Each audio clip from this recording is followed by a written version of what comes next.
Bonsoir à toutes et à tous. Donc, bienvenue pour cette 5e édition de la conférence Femmes d'avenir avec notre thème « Choisir son propre chemin ». Donc, comme vous avez pu le remarquer, cette conférence va être filmée afin d'être rediffusée pour toutes les personnes qui ne sont pas ici avec nous ce soir. Donc, s'il vous plaît, je vous demanderai de bien vouloir mettre vos téléphones en silencieux, de les éteindre, ce sera encore mieux. Et du coup, je m'appelle Marie. Donc, moi, c'est Pauline. Et moi, c'est Kezia.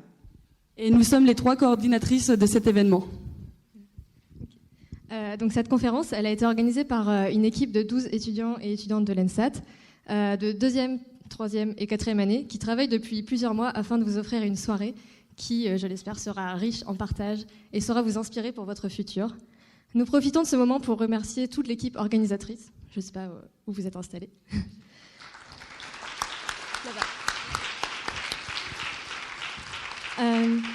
Nous souhaitons également remercier nos 2 sponsors, les Agro Toulousains et le Crous, qui ont financé cette 5e édition. Vous pouvez applaudir. Et nous accueillons ce soir 4 intervenantes au parcours divers. Fabienne Erard, Claire Bernard,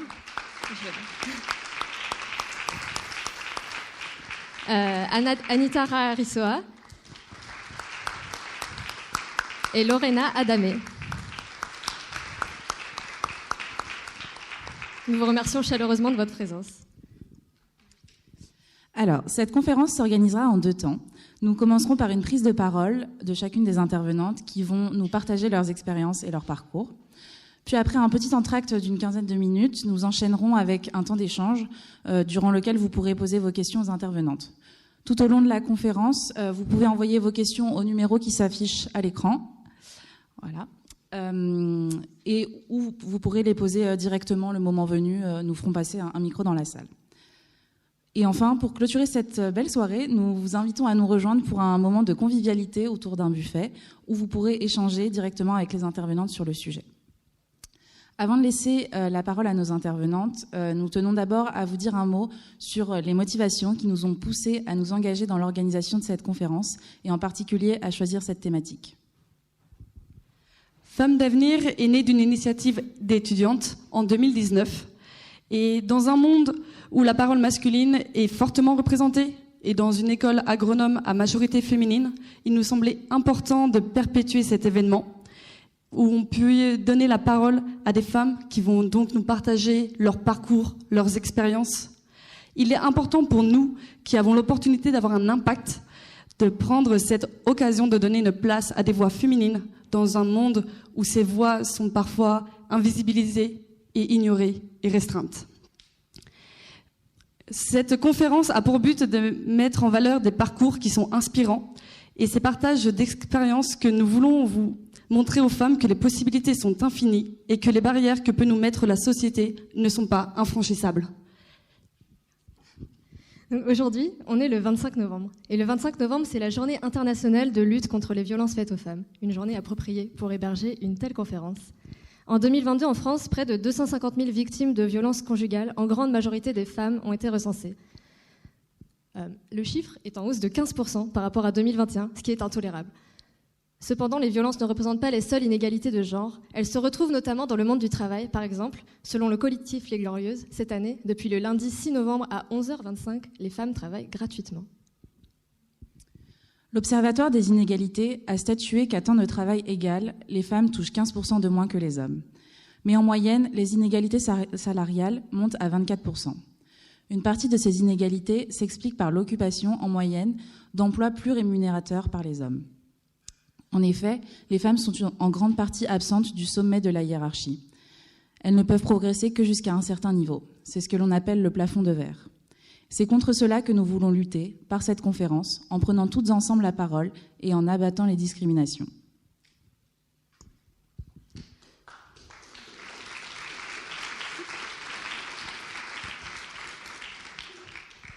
Dans un monde idéal, nous n'aurions pas besoin d'un tel type de conférence, ou alors ce seraient des conférences où on ne ferait pas intervenir uniquement des femmes. Mais nous ne sommes pas dans ce monde idéal, et c'est pourquoi nous sommes heureux et heureuses de vous présenter cette 5e édition. Donc, on avait eu 4 éditions auparavant. La première était l'ambition n'a pas de genre. Puis s'en est suivi de l'audace face au changement. La 3e édition était entreprendre en tant que femme et celle de l'année dernière, le développement durable au féminin. Donc après ces 4 thèmes très intéressants, nous avons choisi de mettre en lumière la thématique du choix. Quelles que soient nos études, notre parcours professionnel, il est important de savoir que nos choix ne sont pas figés et définitifs dans le temps et qu'il est possible de changer. Le thème « Choisir son propre chemin » représente nos doutes et nos motivations à explorer le monde du travail en tant que femme. Choisir, c'est renoncer, mais choisir, c'est avancer. Ces dernières années, les discours poignants et impactants des diplômés, appelant à bifurquer, notamment en agronomie, nous inspirent à donner plus de sens à nos futurs métiers. Beaucoup d'entre nous aspirent à avoir une vie professionnelle qui reflète nos convictions personnelles. On pourrait penser que l'objet de cette conférence ne concerne que les étudiants et étudiantes, encore à l'aube de leur carrière professionnelle, et à qui on met beaucoup de pression pour décider très tôt de leur projet professionnel. Et pourtant, elle est à destination de tous et toutes.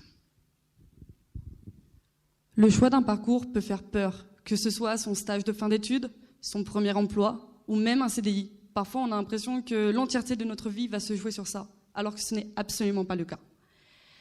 Lorsque l'on débute sa vie professionnelle, on s'imagine souvent que ça va être tel un escalator, donc premier emploi, puis après des promotions, on va monter en niveau dans les échelons, on va finir cadre avec des responsabilités. Cependant, la vie n'est pas une autoroute, elle est parsemée de carrefours, de bifurcations, et il n'appartient qu'à nous de choisir d'emprunter d'autres voies, de prendre du temps pour réfléchir à ce que nous avons envie de faire et de faire un parcours qui est en lien avec nos convictions et nos envies. Pour cette nouvelle édition, nous souhaitons partager les témoignages de femmes qui décident de sortir des sentiers battus, de faire leurs propres choix et de sortir du cadre imposé par notre société inégalitaire et en perpétuelle évolution. Des femmes qui ont décidé de redonner un second souffle à leur carrière et qui se sont recentrées sur leurs envies. Les parcours qui vont vous être contés sont d'une grande diversité afin que chacun ou chacune puisse se retrouver dans leurs expériences présentées. Nous espérons que cet événement saura apporter énergie, inspiration et espoir à toute personne présente, en prêtant notre voix ce soir à celles qui ont besoin de se faire entendre, pour honorer le combat de toutes celles qui nous ont précédées, afin que chacun et chacune puisse prendre sa place dans le monde professionnel qui nous attend. Nous allons maintenant laisser la parole à Aya pour présenter nos intervenantes.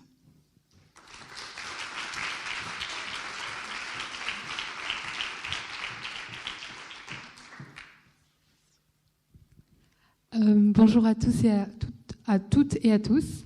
Je vais laisser tout de suite la parole à Fabienne, donc directrice de la compostière de l'Aube, et qui va nous détailler un peu son parcours. Bonsoir à toutes et à tous. Déjà, merci beaucoup à toute l'équipe des étudiantes et de l'étudiant qui organise de main de maître cette soirée. Et très beau discours d'introduction. Merci beaucoup. Merci aussi à l'ENSAT qui nous accueille. C'est avec beaucoup d'émotion et puis un peu de la fierté, mais beaucoup d'émotion que je retourne dans ces murs après avoir obtenu mon diplôme il y a 20 ans. De l'émotion parce que j'avais ma camarade de promotion que je retrouve ce soir, qu'on ne s'est pas vu depuis 19 ans. Il faut que je tienne le timing. Alors, je voulais vous dire en introduction aussi, quand j'ai vu passer le post sur les réseaux sociaux d'appel à candidature, voilà, je me suis dit c'est une occasion sympa de venir fêter cet anniversaire dans ces murs. Et il y a un autre facteur déclencheur aussi, c'est que la roue tourne. J'ai donc un grand garçon qui vient de rentrer à l'université et qui est un peu paumé en fait. Je vais faire quoi de ma vie, maman ? J'ai envie de le rassurer, je discute avec lui et je me suis dit, si là on m'offre l'occasion de venir témoigner, ça peut être sympa si je peux contribuer à mon tour à venir peut-être rassurer ou donner quelques clés pour vous dire tout va bien se passer, vous inquiétez pas. Donc voilà, au niveau de mon parcours, enfin de ce que je fais aujourd'hui, vous l'avez là, mais j'ai fait un petit support. Alors c'est pas pour ce soir rébarbatif, on est quand même samedi soir, donc on est aussi là pour se détendre, mais histoire d'illustrer un petit peu ce que je fais et mon parcours. Donc aujourd'hui, ma principale casquette, c'est d'être directrice de la compostière de l'Aube. Donc c'est une entreprise qui fait du compostage de déchets organiques. Si tu peux me passer la petite photo, voilà. Alors c'était pour vous rendre compte de l'idée, parce que quand on parle de compostage, il n'y a pas que le compostage au fond de son jardin. Donc c'est un site industriel qui a lui aussi 20 ans. Aujourd'hui, on est 8 salariés, on génère 1 million de chiffre d'affaires.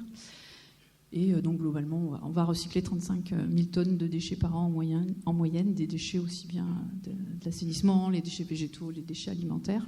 Et avec ces déchets-là, on les recycle en compost, donc un amendement organique qu'on va pouvoir proposer aux agriculteurs, viticulteurs, maraîchers, etc., pour faire donc du retour au sol. J'ai rejoint cette entreprise il y a 16 ans qui a été créée par 2 frères agriculteurs, voilà, pour apporter une dimension supplémentaire à leur activité agricole. Et donc j'ai aussi une autre casquette parce qu'il y avait une autre société donc, qui s'appelle Terre Service, qui à l'origine est une ETA, une entreprise de travaux agricoles. Et dans mon parcours à côté d'eux, où voilà, j'étais salariée, je les ai aidés à construire l'entreprise de la compostière, mais ils m'ont fait confiance et j'ai pris des parts dans cette autre société, Terre Service. Donc je suis maintenant co-gérante avec eux depuis 2016. J'ai été rejointe à cette époque-là par leur cousine, donc je me suis dit, oula, ça va devenir très familial tout ça. Alors bon, peut-être que contrairement à d'autres personnes, moi je suis très à l'aise dans ces domaines-là très masculins en fait, donc de voir arriver une autre femme, je me suis dit oula, on va se crêper le chignon, comment ça va se passer, et non, c'est tout à fait le contraire, et ça m'a mis en évidence que justement on a encore beaucoup de choses à faire les femmes dans l'entreprise et pour mettre notre patte et pour avoir une qualité de vie au travail un peu plus sereine, où on intègre voilà, tout ce qui est à côté aussi, la vie de famille. Et voilà, donc sur cette entreprise, pour la faire courte, on a laissé tomber le côté travaux agricoles, on fait la commercialisation de nos produits et on fait une activité de bureau d'études, parce que j'ai eu la chance d'avoir un étudiant, un ingénieur agronome d'Uni-la-Salle qui est venu faire son stage de fin d'études chez nous et qui ne nous a pas quittés depuis 6 ans, donc c'est top. Et puis la dernière casquette en fait que j'ai prise là depuis 3 ans, donc on a adhéré à un syndicat, au syndicat national qui représente notre profession, et j'ai découvert tout un aspect voilà, de ce travail-là. Donc ça s'appelle le CIPREA, c'est le syndicat des professionnels pour le retour au sol, donc la valorisation agronomique. Et en fait, en clair, on fait du lobbying, c'est-à-dire, mais alors, c'était un gros mot pour moi avant, mais maintenant, je me rends compte de la nécessité de faire valoir les valeurs de son métier auxquelles on croit. Donc, on interagit avec les gens des ministères, les gens de l'administration, mais on essaye de vulgariser ainsi notre métier auprès du grand public. Donc, cette casquette-là, je la trouve très pertinente. Alors là, j'avais plus un complexe d'infériorité dans le sens où on est une petite entreprise locale et là je me retrouve assis à côté des directeurs des grands groupes, donc de Veolia, Suez, etc., les grands noms que vous connaissez, et ça se passe pas trop mal. Donc voilà. Alors bon, sur mon métier je pourrais vous en parler toute la soirée, donc n'hésitez pas sur les questions ou après pendant le buffet. Et pour revenir au thème de la soirée, vous allez voir, en fait, bon, je me suis dit, moi j'ai pas franchement un parcours de façon macro j'ai pas un parcours non plus très atypique, je suis quand même restée dans les domaines de l'agriculture, de l'environnement. Mais bon, en fait, je m'aperçois que ça n'a pas été non plus un long fleuve tranquille. Et il y a eu quelques bifurcations voulues ou subies. Voilà, oui, j'ai oublié de dire que le point commun de tout ça, c'est de faire du recyclage, de l'économie circulaire. Donc vraiment des choses qui me tiennent à cœur sur le retour au sol de la matière organique. Après, petit parcours, alors on remonte 25 ans en arrière, donc juste pour une histoire de contexte, je viens quand même de la Dordogne, donc je suis née en 76, donc j'ai eu mon bac 94, bref, en 90, au fin fond du Périgord, au fin fond de sa campagne, on n'a pas internet, il n'y a pas de portable. La vision qu'on a du monde du travail quand on sort du lycée, c'est somme toute assez limité. Donc moi, c'était simple, faut que j'aimais la bio, et je vais faire quoi de ma vie? Pas prof de bio. Ça paraissait évident, tout tracé. J'ai fait 4 années à l'université, les 2 dernières ici à Paul Sabatier. Là, j'ai découvert un peu plus la grande ville. Voilà, ça m'a ouvert quand même déjà des horizons. Et surtout, j'ai eu un gros déclic de me dire non, mais alors, je voulais être prof en lycée, je vais me retrouver à Paris. Et là, c'était le cauchemar total. J'ai dit impossible que je quitte le Sud-Ouest et que je me retrouve en ville. Et donc, fin du parcours universitaire, au bout de 4 ans, la grosse croix rouge. Dire, non, en fait, je ne vais pas être prof parce que je ne veux pas aller à Paris. Et donc là, gros changement de cap, mais alors sans aucune anticipation.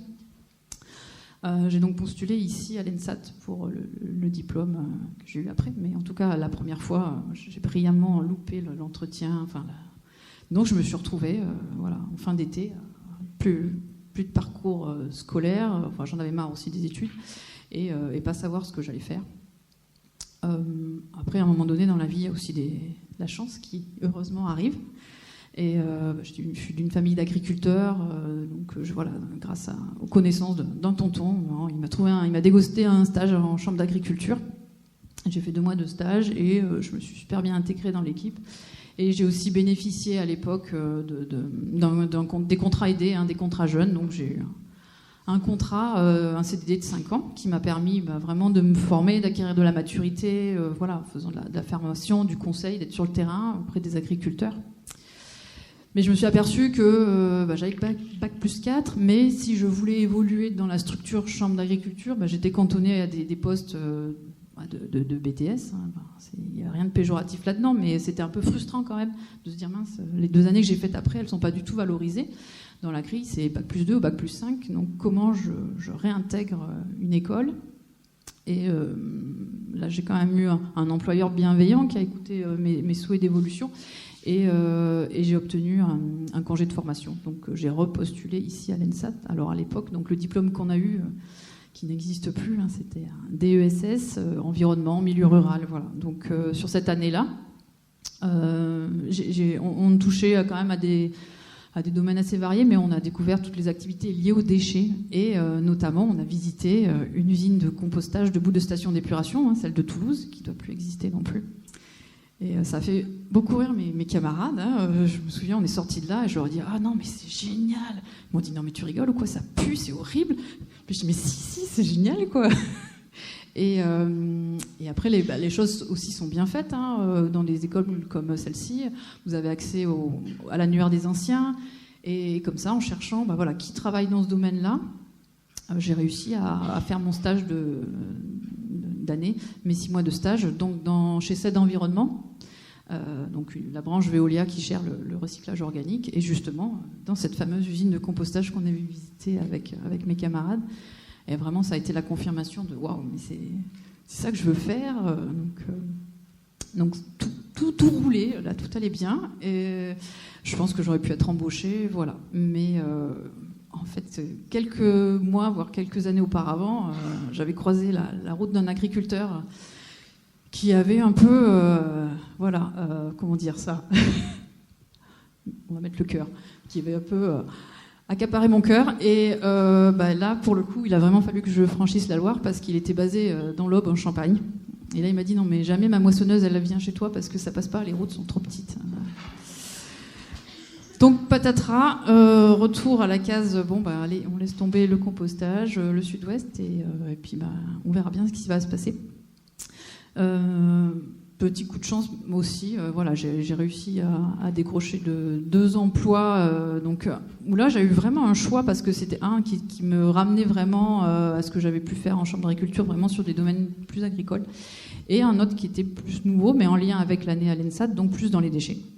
Et j'ai choisi la voie déchets, donc j'ai travaillé chez Coved. Alors je ne sais pas si ça vous parle, mais aujourd'hui Coved c'est Paprec, donc ça fait partie des ténors dans le domaine du déchet.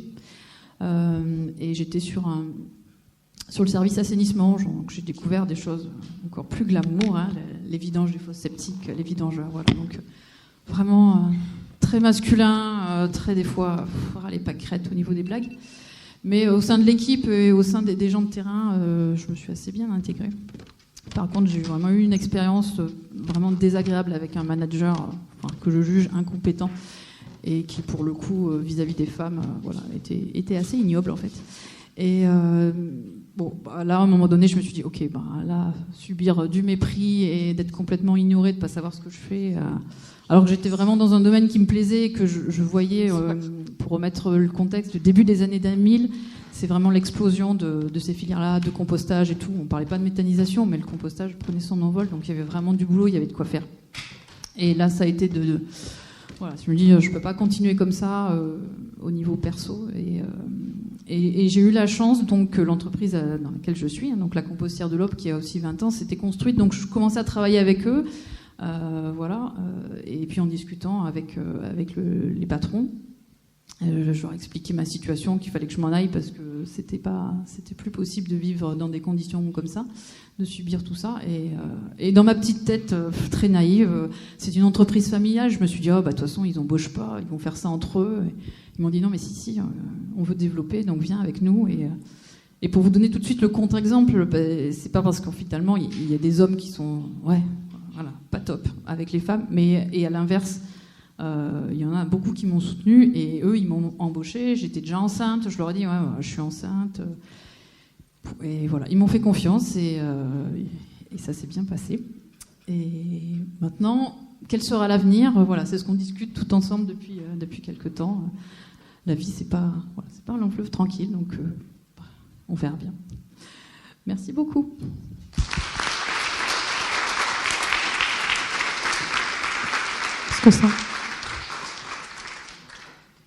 Merci beaucoup Fabienne de nous avoir détaillé ton parcours. On va passer au deuxième témoignage avec Claire, du coup, qui est maraîchère à la ferme des Sailles. Je te laisse la parole.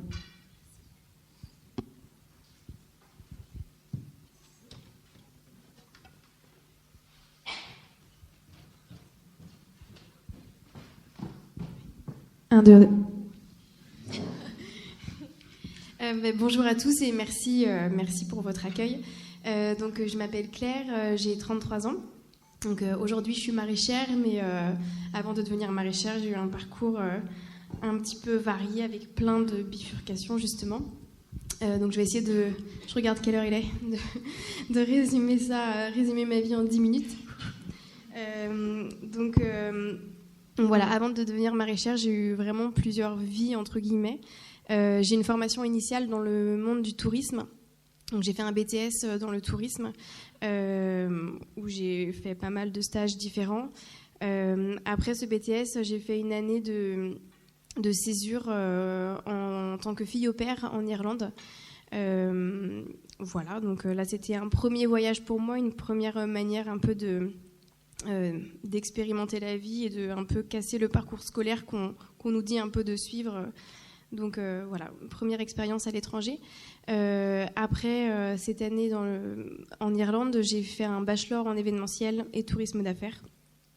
Pareil, avec un stage de fin d'études que j'ai choisi de faire à l'étranger. J'avais le choix entre la Vendée et la Réunion. J'ai choisi la Réunion. Voilà. Donc c'était un stage que j'ai fait dans une agence d'événementiel. On va dire que tout le monde du tourisme, le monde de l'événementiel, c'était des métiers qui me plaisaient, entre guillemets, parce que on va dire que c'était des métiers plaisants, on va dire. Je m'y retrouvais là-dedans, j'étais assez attirée par les langues, les métiers du guidage, de l'accompagnement, c'était des choses qui me plaisaient. Mais très vite, après, quand je suis rentrée dans la vie active, je m'ennuyais assez facilement au poste que j'occupais. C'est-à-dire qu'intellectuellement, je trouvais très vite une limite. Donc j'ai un petit peu, comme ça, été de poste en poste, de job saisonnier en job saisonnier. Je ne me suis jamais, on va dire... projetée dans un contrat à durée indéterminée. Mon objectif, c'était vraiment de découvrir et d'aller, on va dire, d'expérimenter un peu les choses tant que je n'avais pas trouvé ce qui me plaisait. Ensuite, il y a eu un vrai moment de bascule, parce que bien que le tourisme me plaisait, j'avais quand même sans cesse des questionnements depuis que j'étais, on va dire, assez jeune sur... le sens que je voulais donner à ma vie, quelle place je voulais occuper sur Terre et quel rôle j'avais envie de jouer. Et le tourisme, malheureusement, ne répondait pas à ces questions-là. Donc, il fallait quand même que j'y réponde. Donc, j'ai décidé carrément de laisser la voie de professionnelle et la voie des études classiques de côté.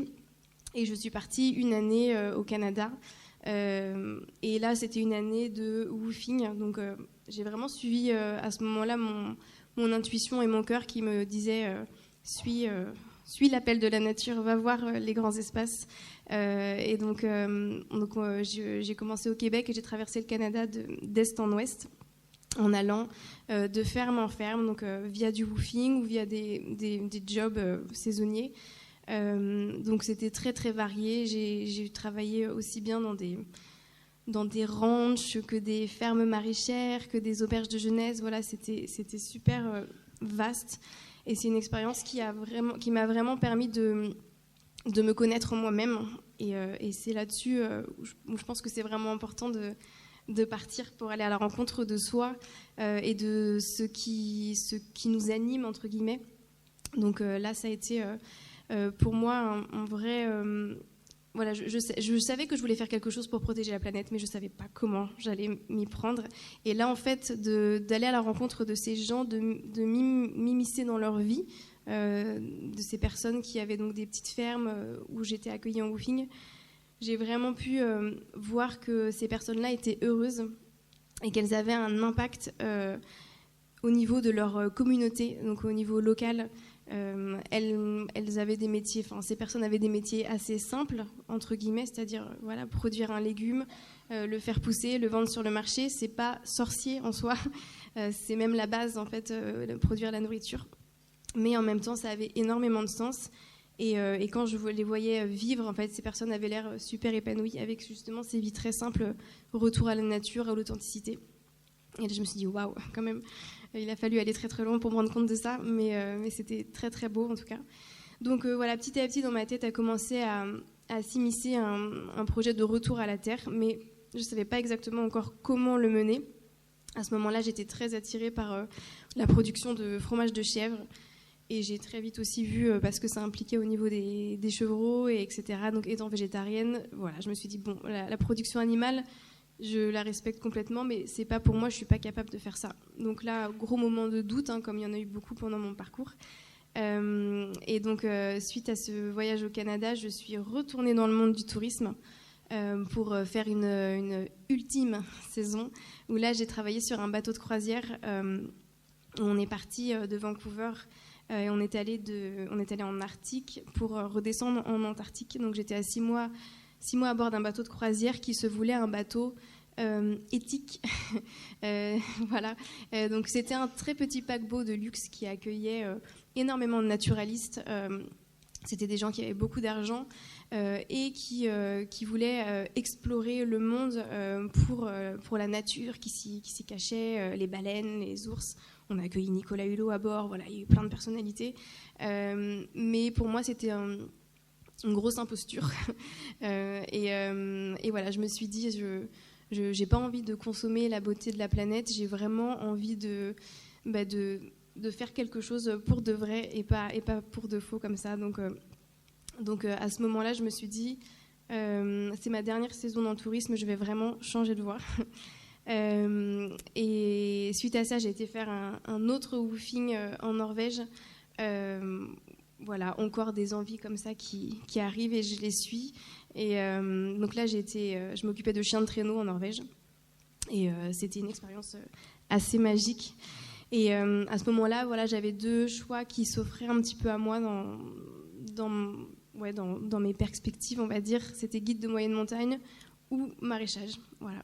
Et je me suis dit, allez, je tente maraîchage parce que j'avais l'impression que guide de moyenne montagne, il y avait beaucoup de gens qui voulaient faire ça et c'était un peu bouché comme métier. Donc, je suis allée plutôt vers le côté de l'agriculture. Et j'ai postulé comme ça, de façon, candidature spontanée, à toutes les petites fermes bio du sud de la France.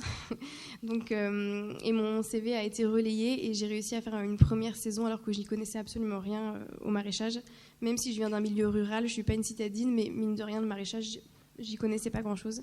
Donc là, j'ai fait une première saison qui s'est super bien passée. J'ai tout découvert, le milieu des semis, plantations, récoltes, on faisait les marchés. Je vivais dans une petite caravane, j'avais mon rythme, c'était juste génial, j'ai juste adoré ce moment-là. Et aussi, encore des très belles rencontres, des très belles personnes, et il y a une espèce de sérénité aussi qui émanait de cette ferme et de ces gens, et c'est ça qui vraiment me disait il faut aller dans cette voie parce que les gens ont l'air heureux en fait de ce qu'ils font, et c'est ça qui est génial. Et donc après, juste à côté donc c'était à Montauban, pas très loin d'ici. À côté, il y avait donc un BPREA, je ne sais pas si ça vous parle. C'est un brevet de responsable d'exploitation agricole. C'est une formation en 1 an pour les adultes. et c'était à Gaillac. Donc là, je me suis dit, je m'inscris dans ce BPREA-là. Donc c'est ce que j'ai fait. C'était un BPREA spécialisé en maraîchage biologique qui accueillait en fait 2 spécialisations, maraîchage bio et paysan boulanger. Donc paysan boulanger, c'est de la semence en passant par la farine jusqu'au pain. Et dans cette formation, j'ai rencontré mon compagnon actuel, Gaël, qui était dans la spécialité paysan boulanger. Et voilà, donc là c'était une année vraiment où j'ai rencontré aussi énormément de monde, plein d'adultes, la trentaine en reconversion, plein de questions. On était tous dans le même bateau et c'était super drôle et ça a été très très riche humainement. On était dans plein de projets différents, que des projets alternatifs globalement. Donc une espèce d'émulsion de groupe comme ça, super génial. Et avec Gaël, on a très vite grandi un projet tous les deux, de faire une ferme qui respecte la nature, qui respecte l'homme, avec 2 ateliers, maraîchage et paysan boulanger. Mais comme on était un très jeune couple, on s'est dit, bon, allez, on va peut-être d'abord aller se tester un petit peu avant de se lancer dans une aventure comme une installation agricole. Donc on est retourné dans le monde du tourisme parce que c'était quand même bien payé. Donc là, on a fait une saison à Tignes. Donc on a géré un camp de yourtes où on faisait des soirées fondues tous les soirs pour 120 personnes. Donc on a perdu 10 kilos chacun, mais au moins on était dans des conditions très rudes. On n'avait pas d'eau, pas d'électricité, perdu dans la montagne. Et au moins, on a testé notre couple qui a tenu avec la fatigue, le stress et les responsabilités que ça impliquait. Et donc après ces 6 mois, on s'est dit ok, c'est bon, on est rodé, l'installation agricole, on n'a même pas peur. Et donc après cette expérience-là, on a mis aussi des sous de côté, c'était le but. Et on a commencé nos recherches de fermes. Donc on a visité une vingtaine de fermes en visant des départements pas chers. Donc la Dordogne, la Vienne, la Haute-Vienne, la Creuse, la Corrèze, voilà, les Deux-Sèvres, tous ces départements du centre de la France. On est originaire de Nantes, je ne l'ai pas dit. Et donc on a visité la dernière ferme, c'était la ferme des Sailles. On l'a visitée par une matinée brouillardeuse, mais c'était absolument magnifique. Et c'était assez difficile pour nous de trouver une ferme qui répondait à tous nos critères, parce qu'il nous fallait quand même une trentaine d'hectares pour développer l'activité paysan-boulanger, de l'eau pour le maraîchage, un bâtiment pour créer un fournil, une meunerie, enfin tout ce qu'il fallait. Bref, c'était beaucoup de critères. Donc on a visité 20 fermes en 15 jours. Et vraiment, la ferme des Sailles est tombée à la fin. Et c'est une ferme Terre de Liens. Donc Terre de Liens, c'est une association qui grâce à de l'épargne citoyenne, rachète des fermes et les met à disposition, les loue, ce qui facilite l'accès au foncier pour des gens qui ne sont pas issus du milieu agricole et qui n'ont pas de ferme à reprendre. Donc en 2019, on trouve cette ferme. On a une année où on est dans la création justement des dossiers avec Terre de Liens et également toute la paperasse, la DJA, tout le parcours à l'installation assez énorme. Et en parallèle, on fait une saison tous les deux en tant que salariés en maraîchage pour un peu appréhender le climat limousin. Et en 2020, on est officiellement installés en tant qu'agriculteurs, Gaël et moi. Et donc 2020, donc c'était une ancienne ferme bovine abandonnée depuis 3 ans. Donc il y avait énormément de travaux à faire pour en fait créer ce qu'on voulait créer ici. On a dû tout faire. Donc en 2020, c'est une année de travaux. On casse tout, on refait tout, on débroussaille absolument aussi tout ce qui était à l'abandon. Et fin 2020, les premiers pains sortent du four. Donc là, il y a peut-être quelques photos de la ferme qui vont arriver. Bon, c'est un petit peu petit, mais ça, c'est la ferme terminée. Hein. Voilà, c'était pas au début. Donc voilà, on sème les premiers blés. Donc Gaël cultive des blés anciens, c'est des blés population, avec des blés à paille très très haute. Donc on cultive 8 hectares de blé par an, qui sont en rotation comme ça sur des parcelles de légumineuses qu'on fauche pour laisser l'azote au sol. Donc fin 2020, les premiers pains sortent du four. Donc on construit notre fournil, on construit une meunerie, donc on a notre moulin. La farine, elle est faite la veille de chaque fournée de pain. Enfin voilà, il y a tout un atelier qu'on crée. Et en 2021, en même temps que le pain roule à fond, on monte l'atelier maraîchage. Donc l'atelier maraîchage, s'y est plus ma partie. Donc on monte les serres, on monte l'irrigation, on crée tout ce qu'il faut faire, on crée les buts. Voilà, je ne sais même pas quelle tâche dire tellement que c'était gigantesque tout ce qu'on a dû faire pour monter ces ateliers-là. Et du coup, 2022, première saison en maraîchage. Et là, on est à la deuxième saison en maraîchage avec toujours l'activité paysan boulanger qui tourne. On a créé aussi un atelier biscuiterie. Donc, on a des petits biscuits qu'on vend aussi sur les marchés. On a une salariée qui est une salariée à mi-temps. Voilà, donc là il y a quelques photos du fournil, des plants, de la serre à plants parce que je fais tous mes semis. Pour l'atelier maraîchage, je suis sur 1500 mètres carrés avec une méthode un petit peu particulière qui s'appelle la méthode Fortier. C'est du bio-intensif, donc on est sur des buttes, on cultive sur planche permanente, sur butte, avec vraiment des légumes qui sont à haute densité, c'est-à-dire qu'on cultive beaucoup de légumes sur une très petite surface parce qu'on va intensifier les cultures. Mais ce qui permet sur 1500 mètres carrés de se dégager un salaire, donc ce qui n'est pas forcément le cas de tous les maraîchers. Donc Jean-Martin Fortier, chez qui j'ai pu aller en stage au Québec pendant mon BPREA pour aller voir justement les techniques en live. Voilà. Et donc après, autour de cette ferme gravitent plein d'autres projets. On accueille des woofers et des stagiaires depuis le début de l'aventure. On avait envie de rendre l'appareil, on a été woofers, nous, dans des fermes, on avait envie d'accueillir aussi des gens qui se posaient des questions. Donc on accueille pas mal de monde. On a construit du coup des hébergements pour eux. Et puis après, on a aussi pas mal de projets liés à la biodiversité sur la ferme. Donc là, on voit une photo de notre dernier chantier participatif où on a travaillé avec la LPO, la Ligue de protection des oiseaux, le GMHL, c'est ceux qui protègent les petits batraciens, les reptiles, avec qui on a creusé des mares, on a construit un hibernaculum, on ne le voit pas trop, mais c'est une espèce de gros tas de pierres pour que les reptiles puissent hiverner. Et on plante tous les ans sur la ferme aussi des arbres dans le but de refaire toutes les haies qui ont été arrachées à un moment donné. Donc on en est à 5000 arbres là plantés sur la ferme. Donc voilà, il y a pas mal de projets qui gravitent autour de la ferme et c'est en constante évolution et on a encore plein d'autres de projets à mener. Voilà. Merci.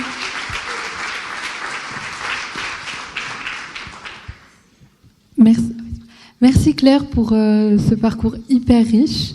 Nous allons passer à notre troisième intervenante, du coup Anita. Et je te laisse te présenter et nous donner un peu plus de détails sur ton parcours. Bonsoir à toutes et à tous. Merci pour cette invitation. Impressionnant ton parcours. Alors moi, rien à voir. C'est assez complémentaire nos parcours.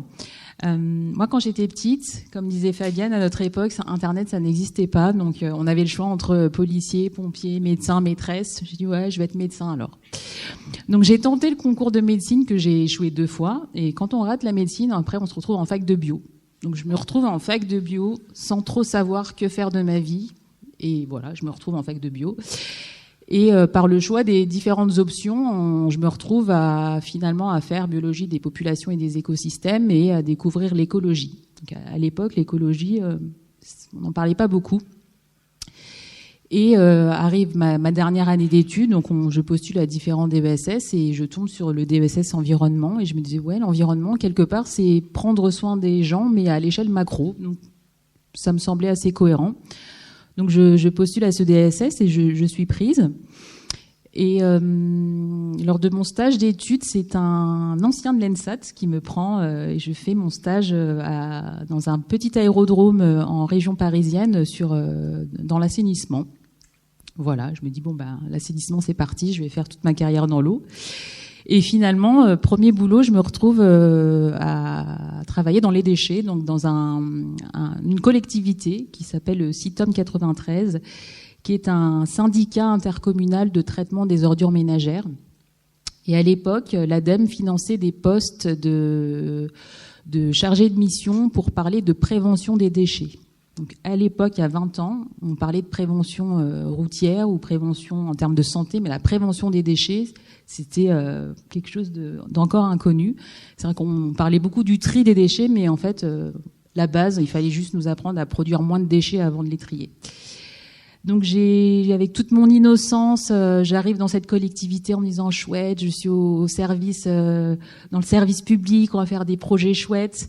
Voilà, je suis vraiment arrivée dans cet état d'esprit. Et puis j'ai assez rapidement déchanté parce que d'une part j'avais un manager un peu absent. Donc c'est vrai que pour première expérience professionnelle, de pas avoir un manager encadrant, on va dire, c'était un peu compliqué. Et puis surtout, j'ai beaucoup déchanté par la position des élus. Voilà, je découvrais qu'en fait, en politique, même si on avait un super projet d'intérêt général, eh ben, on n'allait pas travailler avec la mairie d'à côté parce qu'on n'était pas du même bord politique.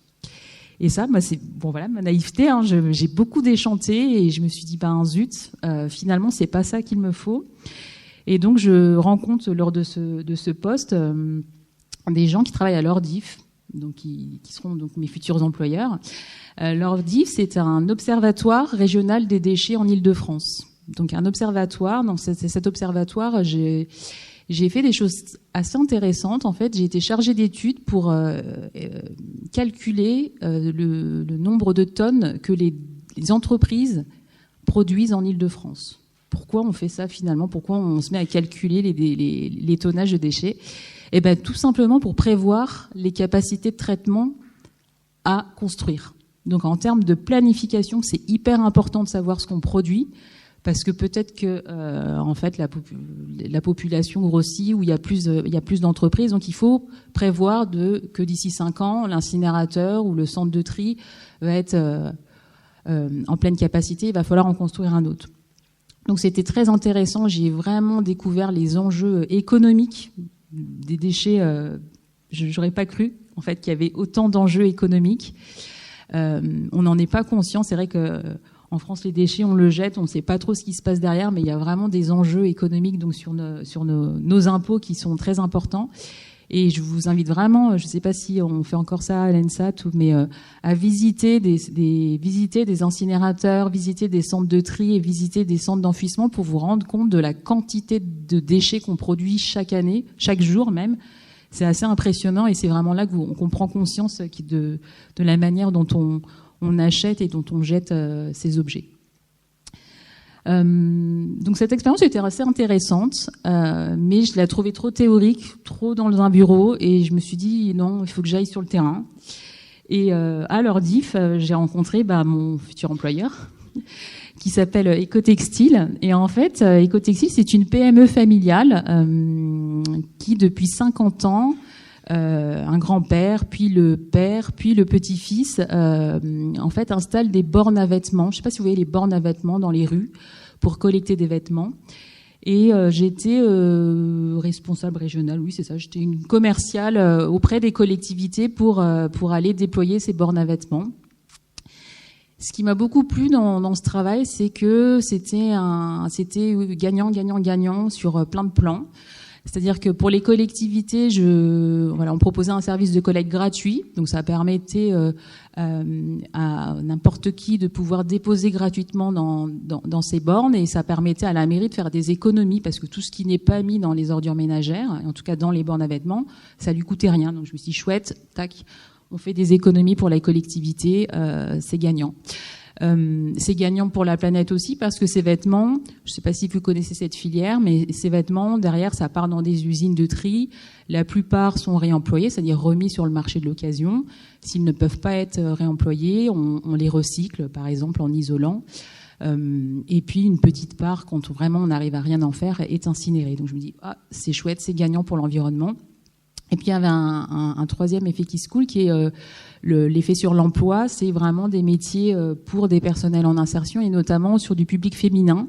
On a vraiment autant les centres de tri d'emballage, maintenant ça c'est hyper mécanisé. Il y a des centres optiques qui arrivent à faire le tri. Le tri de vêtements, c'est vraiment ce que je dis très affectueusement, des petites mains. Voilà, c'est les petites mains qui savent identifier à la main quel type de vêtements, quel type de matière, et donc c'est des métiers qu'on ne remplacera pas par les machines. Et dans l'usine, il y avait à peu près 200 personnes, essentiellement des femmes qui trient les vêtements. Donc j'ai beaucoup aimé ce travail. J'ai découvert plein de départements, j'ai rencontré plein de collectivités, et j'ai posé des milliers de bornes à vêtements dans une quinzaine de départements. Voilà, j'ai fait le tour du poste, j'avais plus vraiment de possibilités d'évolution et du coup je me suis dit qu'est-ce que je vais faire de ma vie, enfin voilà, les mêmes questions peut-être que vous posez aujourd'hui. Donc je me suis dit peut-être les déchets médicaux c'est encore quelque chose que j'ai pas exploré et puis ça me permettrait de ramener à la médecine, parce qu'à la base je voulais être médecin. Donc j'ai dit je vais trouver un boulot pas loin de chez moi, à 15 minutes maxi, dans les déchets médicaux. Et puis voilà, comme ça j'allie ma passion et mes études. Je poste une candidature spontanée et je suis prise, très étonnamment. Et je suis commerciale du coup. Donc là, je découvre le monde des hôpitaux, le monde des laboratoires. Je découvre les coulisses des hôpitaux. C'est assez impressionnant. Il y a vraiment une ville sous la ville. Et donc, mon travail consistait à vendre donc aux hôpitaux un service de collecte des DASRI, donc déchets d'activités de soins à risque infectieux. Est-ce que ça vous parle? Je ne sais pas si quand vous allez chez votre médecin, vous avez les boîtes jaunes dans lesquelles on met les piquants tranchants. Voilà. Dans un hôpital, quand vous opérez, un hôpital produit chaque jour des produits coupants, tranchants, tout ce qui est souillé par les fluides corporels. Tout ça doit être éliminé dans un bac spécifique et qui doit être incinéré dans les 72 heures à 1000 degrés. Donc ça vraiment, en termes logistiques, il faut être hyper pointu. Sinon, vous avez l'ARS qui vous appelle et qui vous engueule, chose qui m'est arrivée. Parce que malheureusement, je suis restée que 6 mois dans cette boîte. Je suis assez cyclique. Je fais 3 ans en général, 3 ans, 6 ans, puis 6 mois. Parce que c'était une entreprise, on va dire, assez malveillante. Donc j'ai fui cette entreprise. Et je me suis reposé la même question au bout de 6 mois, mais qu'est-ce que je vais faire de ma vie, c'est quoi tes priorités, etc. Et il y avait encore une filière de déchets que j'avais pas explorée, c'était Recyclivre. Donc Recyclivre, même principe qu'Éco-Textile. C'est une start-up qui premier vendeur de livres d'occasion en France.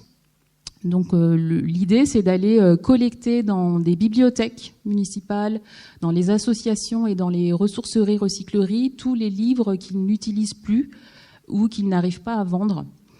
On les collecte gratuitement, on les revend sur un site internet à petit prix. Donc c'est un bon plan. Si en tant qu'étudiant vous voulez des livres à petit prix, allez sur Recyclivre. À partir de 3 €, il y a des livres en très bon état. Donc c'est gagnant pour l'environnement, encore une fois. C'est gagnant pour la collectivité et puis pour les bibliothèques parce que c'est des dépenses évitées, parce qu'on vient collecter ça gratuitement. Et puis gagnant pour l'emploi, en fait, l'entrepôt logistique dans lequel sont stockés le million de livres qu'on stocke. Est géré par des personnes en situation de handicap et qui leur permet du coup de se remettre à travailler tranquillement. Donc ça aussi c'était super chouette, c'était dans une start-up, on s'est vraiment éclaté. Je suis arrivée, on était 10, on a ouvert une agence par trimestre. On était en mode de gouvernance horizontale, donc je ne sais pas si vous abordez ces questions de gouvernance à l'école. On connaît plutôt dans le monde de l'entreprise le mode pyramidal. Donc vous allez avoir un chef, puis un chef N+2, peut-être N+3. Il y a des modes de gouvernance différents qu'on rencontre souvent dans le monde associatif, mais qui est plutôt un mode de gouvernance horizontale.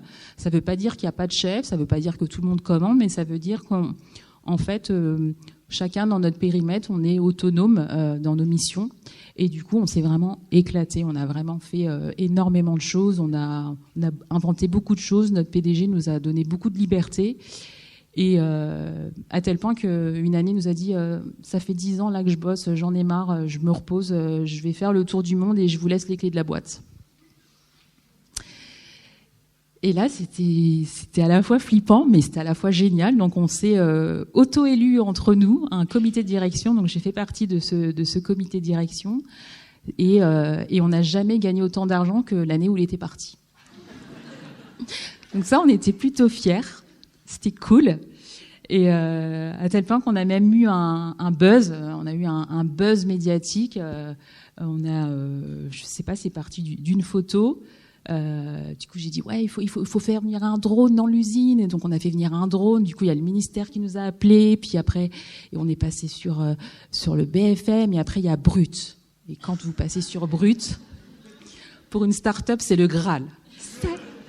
C'est Brut, chut. Et là, quand c'est Brut qui arrive, il y a un tsunami qui arrive. Vous avez un tsunami qui arrive. Il faut que tout le monde soit prêt, là. Il y a Brut qui arrive. C'est quoi Brut? Le dev, c'est quoi Brut? Non, mais là, le site, il faut pas qu'il plante. Donc, un tsunami de...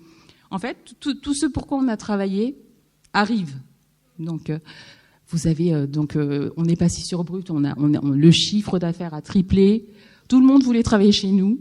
Tout le monde voulait... Et puis les partenaires. On est passé de petites start-up, les petites start-up à des Cdiscount qui nous appellent et qui nous reçoivent en grande pompe. Alors moi, j'arrive comme d'habitude avec mes baskets et mon sac à dos à Bordeaux, et qui nous disent mais il faut absolument qu'on travaille ensemble. Et là, vous dites ah ouais, le rapport de force a changé. En fait, on est devenu bankable, quoi. On est devenu donc c'était voilà. Donc il y a ça qui est arrivé. Je commençais à sérieusement ne plus dormir de la nuit, le cerveau, voilà, le gros burn-out qui arrive. Et par chance, parce que pour moi, on va dire que le Covid a été une chance, confinement. Voilà, donc au bout de 4 jours, pouf, tout s'arrête. Et la vague, elle a fait pouf, elle est tombée. Bon, elle a été salvatrice pour moi parce que j'allais vraiment, j'étais en train de péter un câble du coup. Et puis pendant le confinement, je pense un peu, je sais pas pour vous, mais moi voilà, grosse remise en question sur, mais finalement, oui c'était chouette, mais quel est le sens de ton travail? Est-ce que vraiment ça vaut le coup, etc. Et je me suis dit, ça fait presque 20 ans que tu croises les mêmes acteurs, les mêmes collectivités. Alors c'est un jeu de chaise musicale. Hein. Une fois qu'on est dans un milieu, on change de poste, mais on croise les mêmes gens. Et j'avais vraiment envie de changer de filière. Voilà, j'ai fait le tour des déchets, j'avais envie de changer des déchets et je voulais faire autre chose. Et ça a été compliqué, je vous avoue. Donc choisissez bien quand même votre premier boulot, parce qu'en fait, quand je postulais sur d'autres types de postes, en fait, personne ne m'appelait. Et quand je postulais sur le même, voilà, les postes sur les déchets, voilà, on me prenait, quoi. J'ai même refusé 2 offres d'emploi parce que je me suis dit non, là, j'en ai marre, il faut que je fasse autre chose. Donc j'ai pas lâché. Et aujourd'hui, je travaille dans le domaine de l'énergie, dans une entreprise qui s'appelle Doremi Rénovation. On fait de la rénovation énergétique. Donc j'ai la chance que mon employeur m'a donné ma chance, même si je connaissais rien à cette filière, je connaissais pas les acteurs. C'est un domaine super pointu, super technique, mais c'était aussi ça le challenge. Et puis je prenais un poste de management pour la première fois. Voilà, à moi toute seule, j'ouvrais une agence en Île-de-France pour monter ce dispositif en Île-de-France. Donc voilà, j'avais vraiment je repars d'une page blanche, j'ai tout approuvé pendant 6 mois. J'ai dit vous m'embêtez pas, j'apprends la filière, j'apprends la technique. Et puis après, ça fait 3 ans qu'on déploie le dispositif. Donc rénovation énergétique, je pense pas du tout que c'est des choses dont on vous parle, mais il faut savoir que 30% des émissions de gaz à effet de serre qui sont produites aujourd'hui en France sont dues aux bâtiments, parce que les bâtiments sont pas isolés ou mal isolés.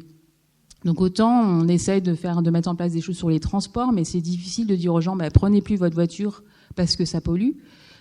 Autant sur les bâtiments, c'est plus facile de dire on va isoler les écoles, les crèches, les maisons, pour éviter de chauffer les petits oiseaux, et puis en plus vous allez économiser de l'argent. Donc toujours l'effet gagnant pour la planète, gagnant pour le porte-monnaie. Voilà, je fais ça depuis 3 ans. C'est compliqué. C'est une filière compliquée. Il y a plein d'aides, mais c'est d'une complexité incroyable. La filière n'est pas prête. Quand je dis la filière, c'est les artisans sont pas prêts dans le sens où ils ont appris leur métier d'une certaine manière, on leur demande de faire d'une autre manière, donc c'est difficile d'embarquer des gens en disant si maintenant t'as fait comme ça, maintenant faut faire comme ça. Les acteurs bancaires ne sont pas prêts. Il y a des dispositifs qui sont prévus pour que les particuliers puissent emprunter à taux zéro pour faire leurs travaux, mais les banques ne jouent pas le jeu. Les architectes ne sont pas prêts, voilà. Les architectes nous disent oui, mais vous comprenez, c'est l'histoire d'un courant. Oui, mais on va tous mourir, donc la maison sera là, mais on va tous mourir. Mais voilà. Donc j'ai l'impression depuis 3 ans de me battre contre vents et marées. La filière n'est pas du tout prête et du coup on est tous en train de s'épuiser collectivement dans notre entreprise. Voilà, on est 60 salariés, une vingtaine en burn-out, donc ça craint. Et je me dis, dont moi, et je me dis, waouh, bon bah qu'est-ce que je vais faire de ma vie de nouveau? Là, j'en suis à un point où je me dis, justement parce que la filière n'est pas prête, en fait, même si je suis dans une boîte super chouette, même si ce qu'on fait est chouette, continuer à nager à contre-courant, c'est épuisant et en fait, ça ne marche pas, c'est inefficace. Donc, j'en suis au point de ma vie où je bifurque pas finalement, mais je me dis, en fait, je vais essayer d'embarquer un maximum de personnes en sensibilisant les autres, parce qu'en fait, dans nos milieux, je ne sais pas si tu me confirmes, Fabienne, mais en fait, on croise les mêmes gens et on se dit les mêmes choses, mais en fait, on reste qu'entre nous. Et en fait, il faut sortir de notre cercle d'experts et aller parler aux autres, voilà, aux architectes qui sont super en architecture, mais qui n'y connaissent rien à la rénovation, aux banquiers qui font très bien leur métier, mais qui connaissent rien à la rénovation. Et je pense que c'est en les sensibilisant, en fait, demain, un maximum de gens, vous, les jeunes, voilà. Et c'est comme ça qu'on va convaincre les gens et que petit à petit, on ne sera pas 2, 3, 4, 5 pionniers à nager à contre-courant, mais qu'on sera plus nombreux et que du coup, on va embarquer les autres. Voilà. Donc, je finis mon contrat dans 15 jours, normalement. Et là, je me lance dans l'entrepreneuriat et je vais sensibiliser un maximum de personnes, grand public, entreprises, collectivités, sur des enjeux de transition écologique.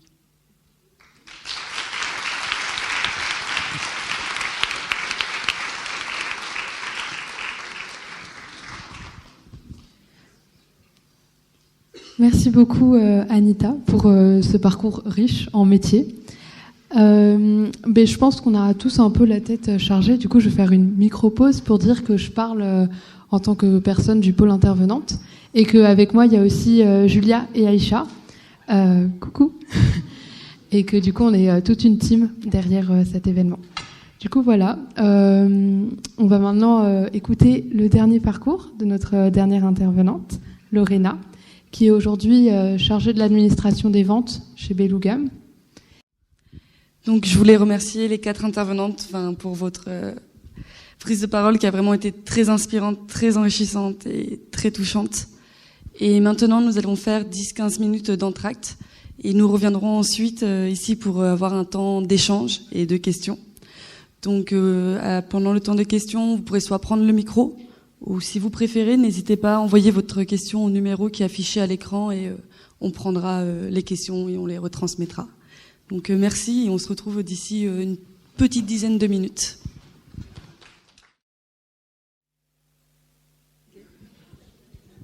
Donc merci d'être venu pour cette deuxième partie de conférence. Nous entamons donc cette partie de questions-réponses. On en a préparé quelques-unes en amont qu'on va commencer à poser pour lancer un peu la partie. Et puis ensuite, on va vous faire passer le micro. Il y en a un de chaque côté normalement. Et sinon, vous pouvez toujours les poser au numéro qui est affiché. On les trie et on sélectionne quelques-unes qu'on pose directement à nos intervenantes. Donc voilà, avec Aya, on va être les animatrices de cette partie. Et je te laisse poser la première question. Ok. Alors, la première question qu'on a décidé de vous poser, c'est tout d'abord, qu'est-ce qui vous a motivé à venir parler de votre parcours aujourd'hui ?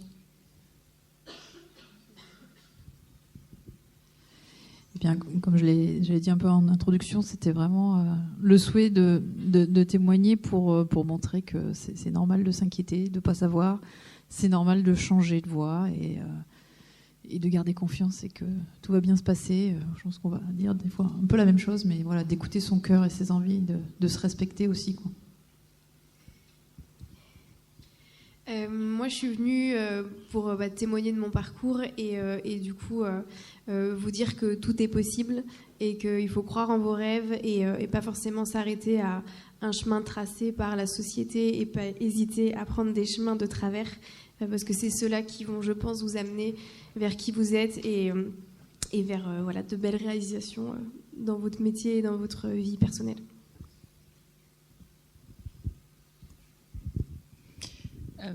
Moi, c'était juste pour vous dire que c'est normal qu'on se repose ces questions-là tous les 3 ans et même à 45 ans. Voilà.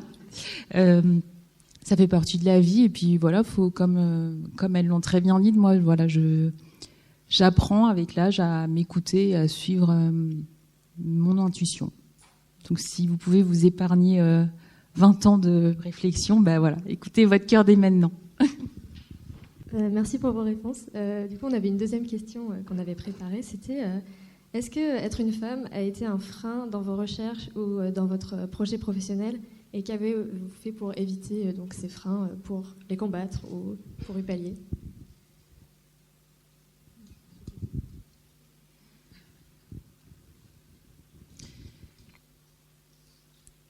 Alors, dans une de mes expériences, ma grossesse a posé problème à mon employeur. Et ça m'a saoulée, donc je suis partie. C'est vrai que, voilà, en général, j'aime pas trop combattre. Je suis pas dans le combat, moi, donc quand ça me saoule, je m'en vais. Et par contre, les freins, je dirais que c'est surtout moi qui me les mets, en fait, les freins. Je me dis toujours... en fait, non, t'en es pas capable. Non, regarde, il y a déjà mieux qui existe. Non, c'est pas le moment. Enfin, je m'auto-fais peur toute seule. Et du coup, je pense que je me freine. Là, le projet que j'ai aujourd'hui, je l'avais déjà il y a 3 ans et j'y suis pas allée parce qu'il y avait le confinement, il y avait le Covid. Enfin, je me trouve toujours des bonnes excuses pour pas y aller. Et en fait, là, je me dis qu'il faut y aller. Donc, je dirais plus des freins. C'est plutôt moi qui me mets des freins. Et mais sinon, non, voilà. À part cette expérience de grossesse, voilà. Après coup, tous les employeurs ne sont pas des tyrans. Hein. J'ai un autre employeur aussi qui m'a embauchée alors que j'étais enceinte de 6 mois, donc ça existe aussi. Mais voilà, c'était plus moi qui me suis mis des freins.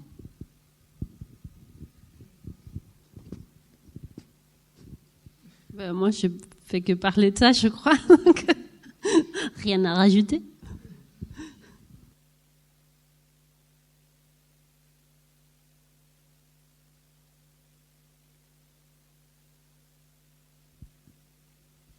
Moi, je n'ai pas l'impression consciemment que être une femme m'a mis des freins. Je pense que ça m'a même donné peut-être la niaque. J'avais envie de me prouver sûrement beaucoup à moi-même que j'étais capable de partir seule à l'autre bout du monde. Donc, je dirais que être une femme, ça m'a peut-être poussée à faire certaines choses. Après, c'est sûr qu'il y a eu des entraves dans le parcours, il y a eu des relations avec des responsables qui n'étaient pas très cool et qui peut-être m'ont du coup fait plus vite le déclic de me dire cette boîte n'est pas bienveillante, il faut que je m'en aille, il faut que j'aille ailleurs.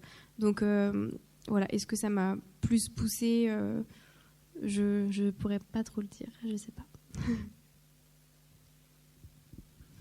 Oui, bah pour compléter, parce que je pense que si je comprends bien, on a bien toutes vécu à peu près la même chose. Si on peut appeler ça aussi quand même de la discrimination, hein, quand on est enceinte. Après, ça m'a pas forcément... J'ai pas conscience non plus, et que ça n'a pas été non plus un frein dans la recherche pour trouver un poste. Moi, je dirais plus que, comme toi, Anita, on se met aussi nos propres freins. Et la grosse différence, c'est quand on devient maman.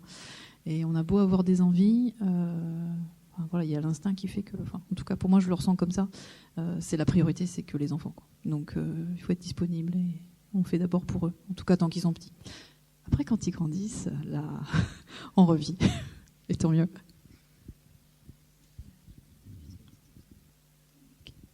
Et merci beaucoup. Est-ce que dans le public il y a quelqu'un qui a une question qu'il a envie de poser directement au micro? Ok. Du coup, on a reçu... pardon.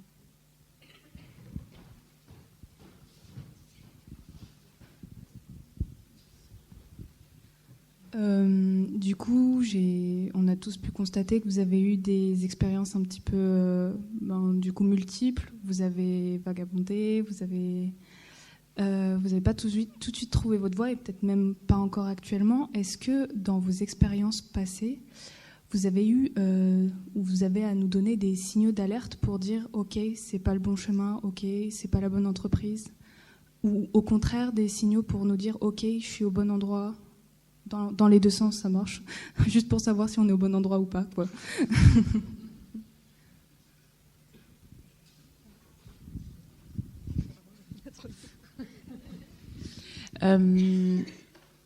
Moi, on m'a souvent dit, quand je raconte, quand je travaillais, quand je racontais ce que je faisais, on dit, on voit que tu adores ton travail. Je le raconte c'est vrai que dans tous les boulots que j'ai faits, je l'ai toujours fait avec beaucoup de passion, beaucoup d'implication. Et les gens, quand ils m'écoutent, ils me disent « Ah, mais on voit que tu adores ton travail. » Ouais, j'adore mon travail, j'ai même pas l'impression de travailler. Donc ça, c'est les signaux positifs. Et les signaux d'alerte, que j'ai eu du mal à voir d'ailleurs, mais maintenant, au bout du deuxième burn-out, voilà, c'est quand ça cogite toute la nuit. Quand ça cogite toute la nuit dans ma tête, que ça me contrarie, que j'endors pas, que je refais les conversations, que je me dis ah, demain je vais lui dire ça et il n'aurait pas du mal. Là, je me dis là, t'as un gros signal d'alerte que avant je n'écoutais pas. Je me dis oh non, t'inquiète, c'est une bonne nuit, ça va mieux, on repart. Et en fait, maintenant, j'apprends à écouter mon corps et j'apprends de ces signaux. Et puis, je me repose aussi constamment à chaque fin d'expérience. Je me réaligne sur mes valeurs et je me dis, mais qu'est-ce qui est vraiment important pour toi ? Quel impact tu as envie d'avoir dans ton entreprise, dans ton entourage, sur le monde ? Quelles sont les missions qui te passionnent ? Et je remets ça avec ce que je fais aujourd'hui. Et je me dis, mais putain, mais t'as déconné, t'es complètement à côté de ça en ce moment. Il faut vraiment que tu te barres. Même si t'as un travail, t'as un CDI, on ne fait pas trop chier, t'as ton 35 heures. En fait, il faut de temps en temps se réaligner parce qu'on peut avoir tendance c'est du confort, quoi. Et du coup, on n'a pas envie de voir ça, on n'a pas envie de sortir de ce confort. Donc moi, je dirais que c'est ça qu'il faut faire. En tout cas, c'est à mon âge, je me dis, ok, maintenant, il faut que tu t'accroches à ça et essaie de tenir un peu plus longtemps.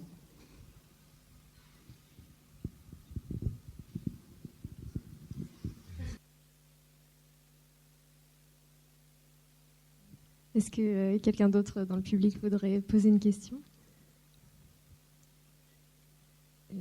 Très bien. Ouais, sinon, on peut enchaîner avec des questions qu'on a reçues, du coup. De 0 à 100%, à combien estimez-vous être aligné avec vos valeurs dans votre métier actuel ?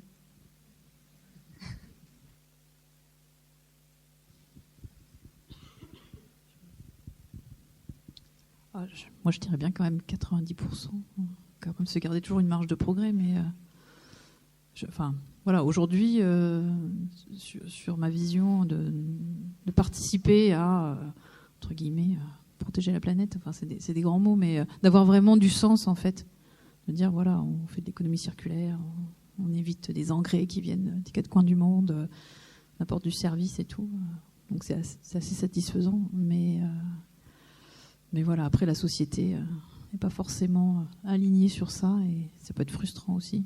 Donc, mais sinon oui. Moi, je dirais même 95%. Ouais, parce que vraiment, le choix de vie là, qu'on a fait avec Gaëlle, notre choix professionnel, justement, c'est pas que un métier, c'est aussi un tout, c'est notre vie. C'est comment est-ce qu'on a rénové notre maison, c'est comment est-ce qu'on envisage de gérer nos semaines, de se donner du temps. Comment est-ce qu'on mange, comment est-ce qu'on a des toilettes sèches. Bref, en fait, on a vraiment pas juste pensé notre vie en pensant notre métier. Enfin, quand on a une ferme, tout est tellement lié. Donc là, je pense qu'on est quand même plutôt bien aligné dans nos valeurs, même si je te rejoins sur le fait qu'il y a toujours une marge de manœuvre et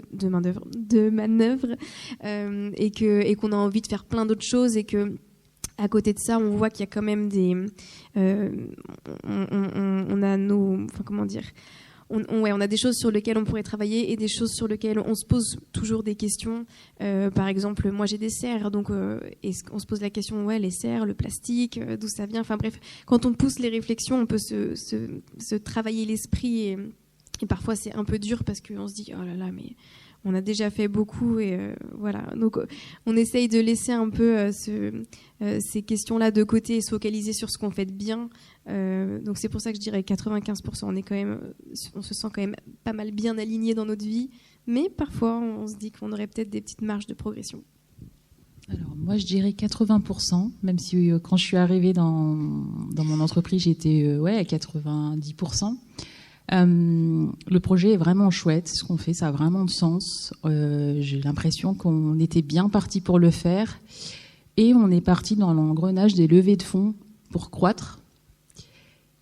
Et c'est pas cool. Parce que du coup, là, on est dans faut rendre des comptes aux actionnaires, il faut qu'on trouve un modèle économique.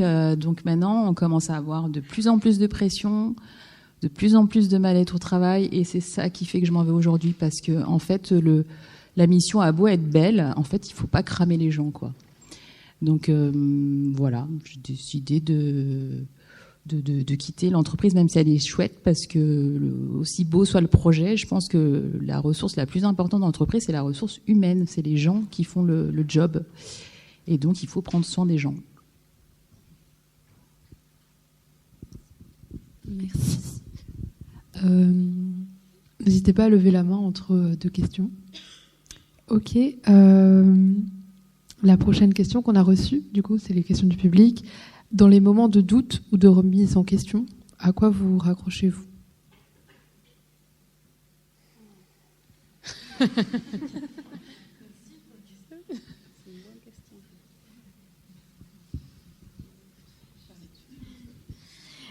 Du coup, dans les moments de doute et de remise en question, il y en a, dans l'installation agricole en tout cas, c'est physiquement super dur. On travaille très très fort au début à l'installation, 70 heures par semaine. On a monté les serres dans la boue. Enfin, je veux dire, c'était vraiment des moments où il y a eu des grosses remises en question de ma part, des gros moments de doute. Est-ce que c'est vraiment cette vie-là qu'on voulait ?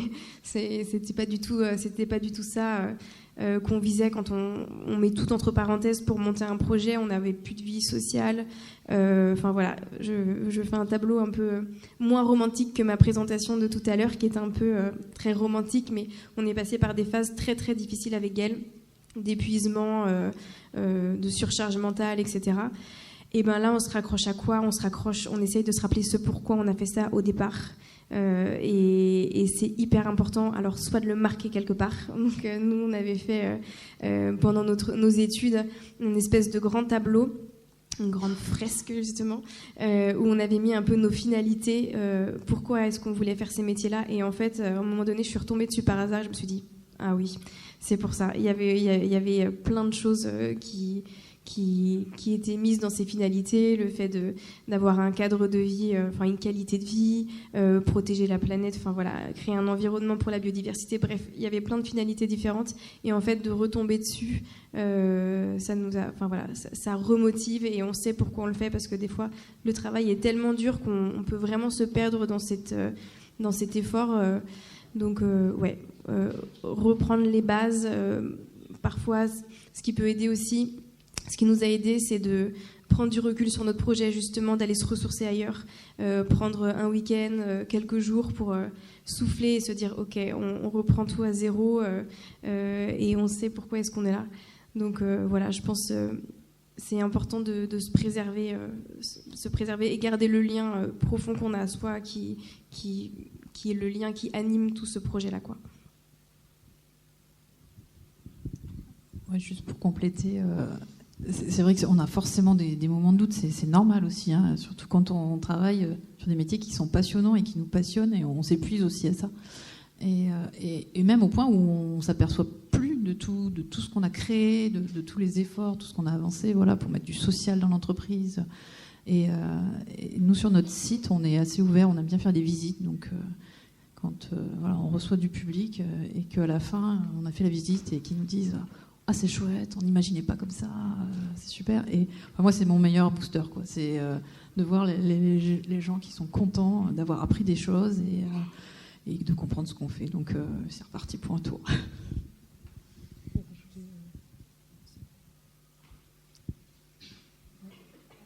Merci pour ces réponses.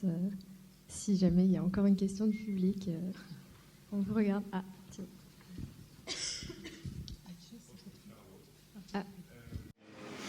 Comment est-ce qu'on fait pour savoir ce que veut notre cœur ? Comment est-ce qu'on choisit ? Moi, comme je l'ai un peu dit tout à l'heure, quand vraiment je kiffe mon travail, mais vraiment, j'ai pas l'impression de travailler. C'est-à-dire que je rentre le soir chez moi, je fais « Ah putain, j'ai kiffé ma journée et je suis payée pour ça ». Et en fait, ça devrait être comme ça pour tout le monde. En fait, je comprends pas qu'il y a autant de gens qui sont mal dans leur travail, qui détestent leur travail, qui détestent leur patron, mais qui continuent à aller au travail. En fait, quand on kiffe son travail, on est hyper productif, on a plein d'idées, on fait des trucs de fou, on gagne plein d'argent. Et en fait, ça devrait être ça, le monde du travail. En fait. Et quand t'as plus ça, moi, quand j'ai plus cette flamme, tu vois, quand j'ai plus le je m'éclate, ou pire, c'est quand demain c'est lundi, ou on rentre de vacances, c'est là pour moi, je me dis ouais, là il y a quelque chose qui est pas aligné. Alors je me le cache, tu te le caches, tu dis ouais, mais quand même, t'es bien, t'as ton CDI, je m'écoute pas quoi. Mais je dirais que c'est ça, suivre son cœur, c'est vraiment qu'est-ce qui te fait kiffer, qui te fait vibrer, quoi. Si tu arrives à trouver un boulot, tu te dis ouais, en fait, là, je suis au bon endroit, au bon moment, j'ai les bonnes conditions pour faire mon travail et m'épanouir, c'est que c'est là, et c'est ça, et ça va durer, j'espère, pour toi, le plus longtemps possible, ou pas.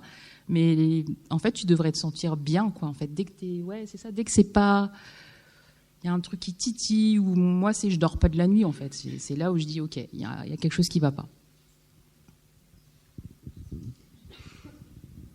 Je dirais que ça vaut pour les études, à mon avis. Enfin, si c'est la flemme pour aller en cours, c'est qu'il y a peut-être un souci aussi.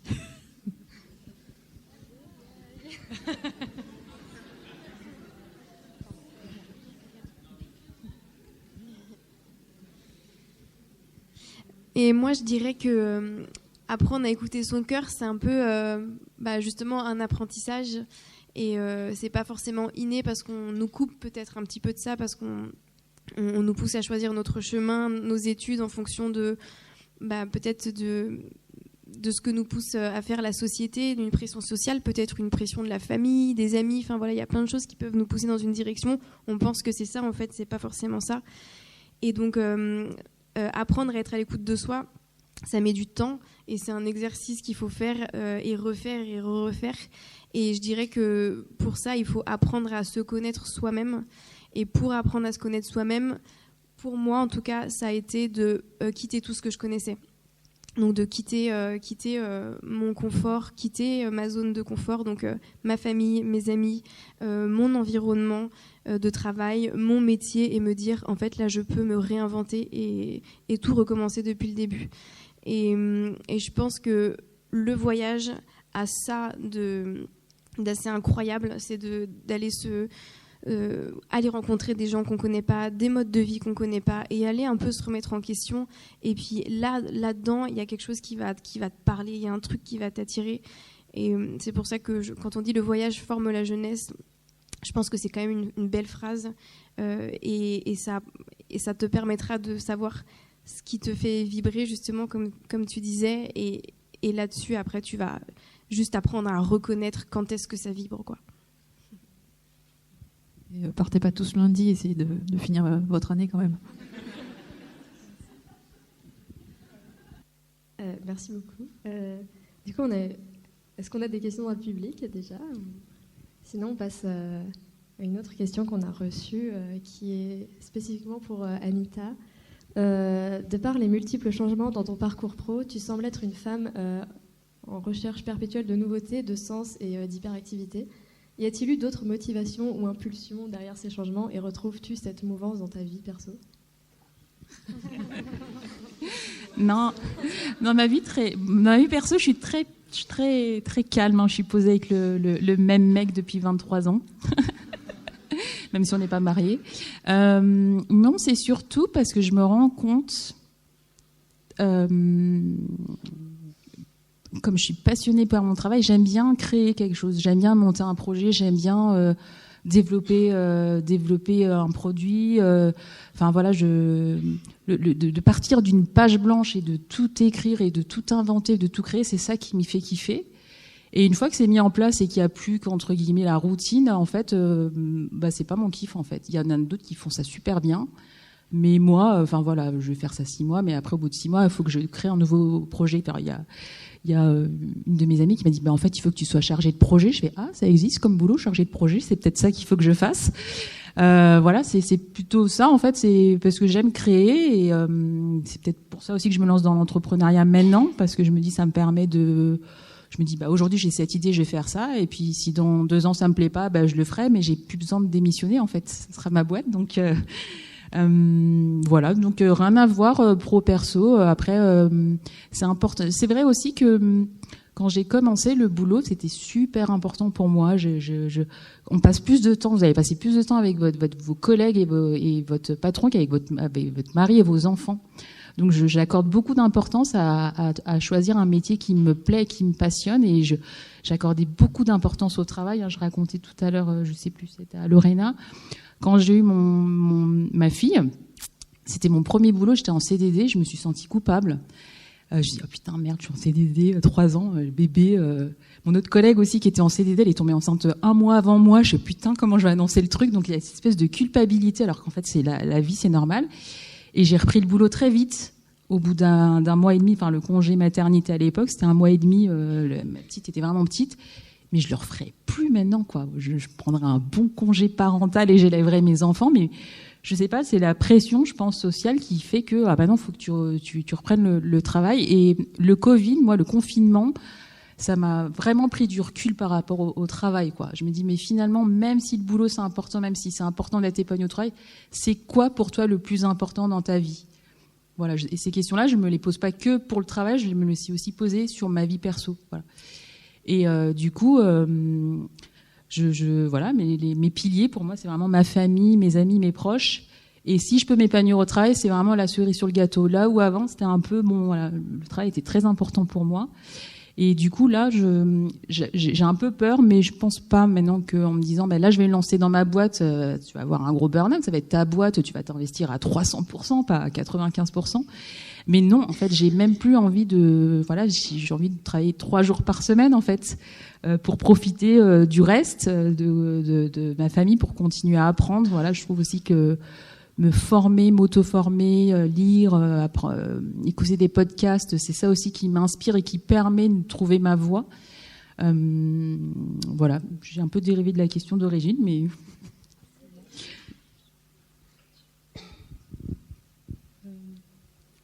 On a une question pour Claire.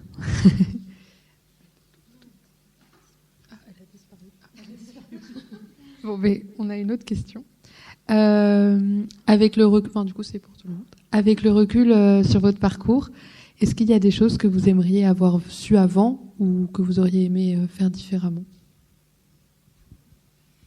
Moi, je dirais que je pense que c'est un peu... Je ne changerai pas mon parcours, mais je pense que quand on est jeune, on est un peu pressé. On a envie de trouver savoir, on a envie de tout de suite passer à l'action et savoir exactement c'est quoi. Et j'étais aussi un peu là-dedans. Et avec du recul, si je le referais, j'aurais envie de prendre encore plus mon temps, encore plus explorer des choses avant de me poser sur une ferme, par exemple. Ou en tout cas, ne pas me mettre la pression par rapport au fait d'absolument trouver ma voie, parce que c'est cette pression qu'on se met, ce stress, justement, ça fait que c'est peut-être encore plus dur. Donc peut-être, si je devais refaire quelque chose, je prendrais encore plus mon temps.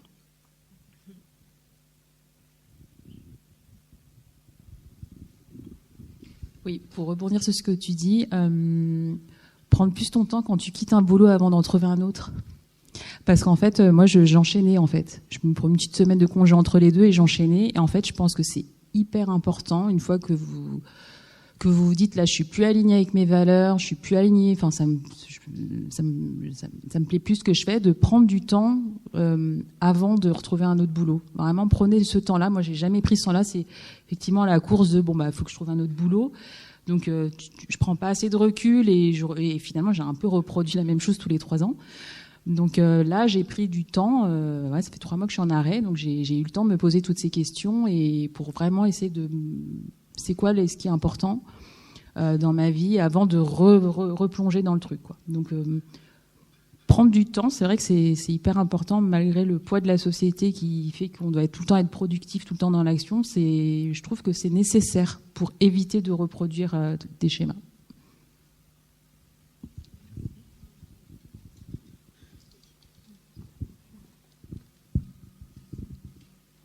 Ok, du coup, merci. À nouveau, le public, si jamais. Ok, donc on reprend avec les questions qui nous ont été envoyées. Est-ce que dans la construction de votre parcours professionnel, vous avez eu un modèle féminin, malgré le peu de représentativité des femmes dans certains milieux pro, donc pour tout le monde?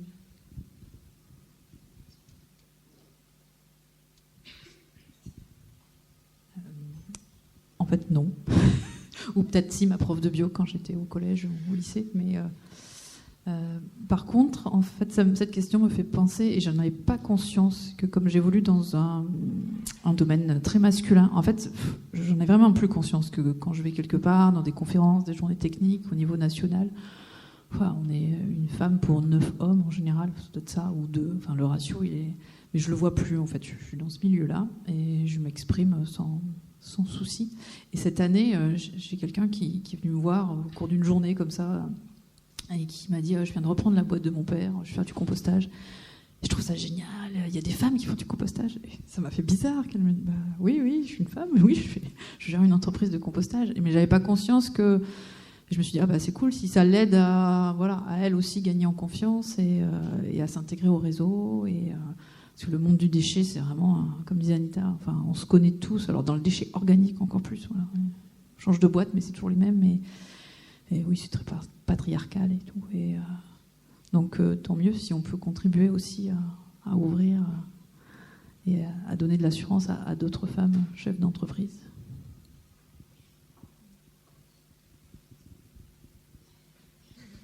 C'est pour dire que non, j'avais pas de modèle de femme non plus spécifiquement, en tout cas de femmes connues ou voilà.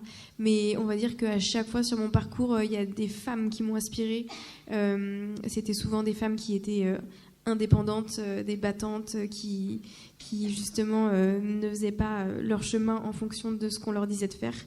Ça, ces femmes-là m'ont inspirée. Mais après, j'ai pas de nom spécifique. C'est vraiment sur mon parcours des femmes. Des belles femmes variées. Voilà.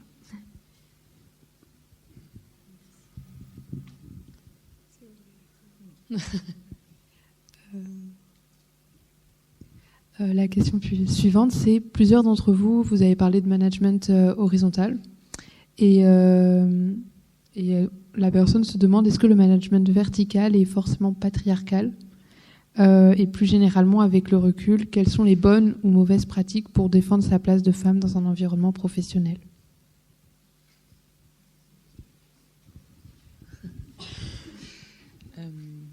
Tu peux répéter, il y avait 2 questions dans la question. Est-ce que le management vertical est forcément patriarcal ? Non.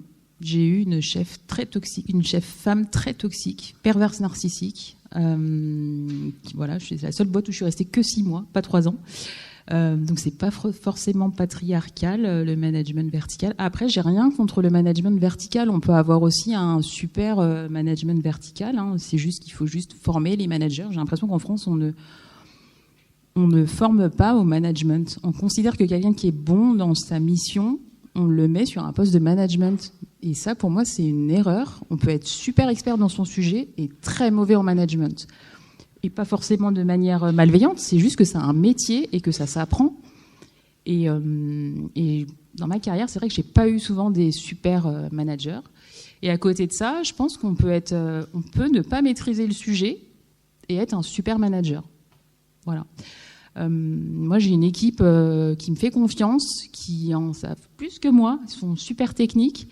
Par contre, mon rôle, c'est de leur donner les meilleures conditions possibles pour qu'ils brillent dans leur travail. Voilà. Et ça, j'essaye de le faire avec. J'ai pas été formée au management, c'est très intuitif.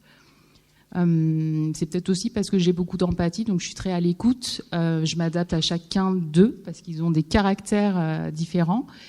Et je fais en sorte qu'ils brillent. Et du coup, ils me font confiance. J'ai confiance et on essaie de faire un bon travail ensemble.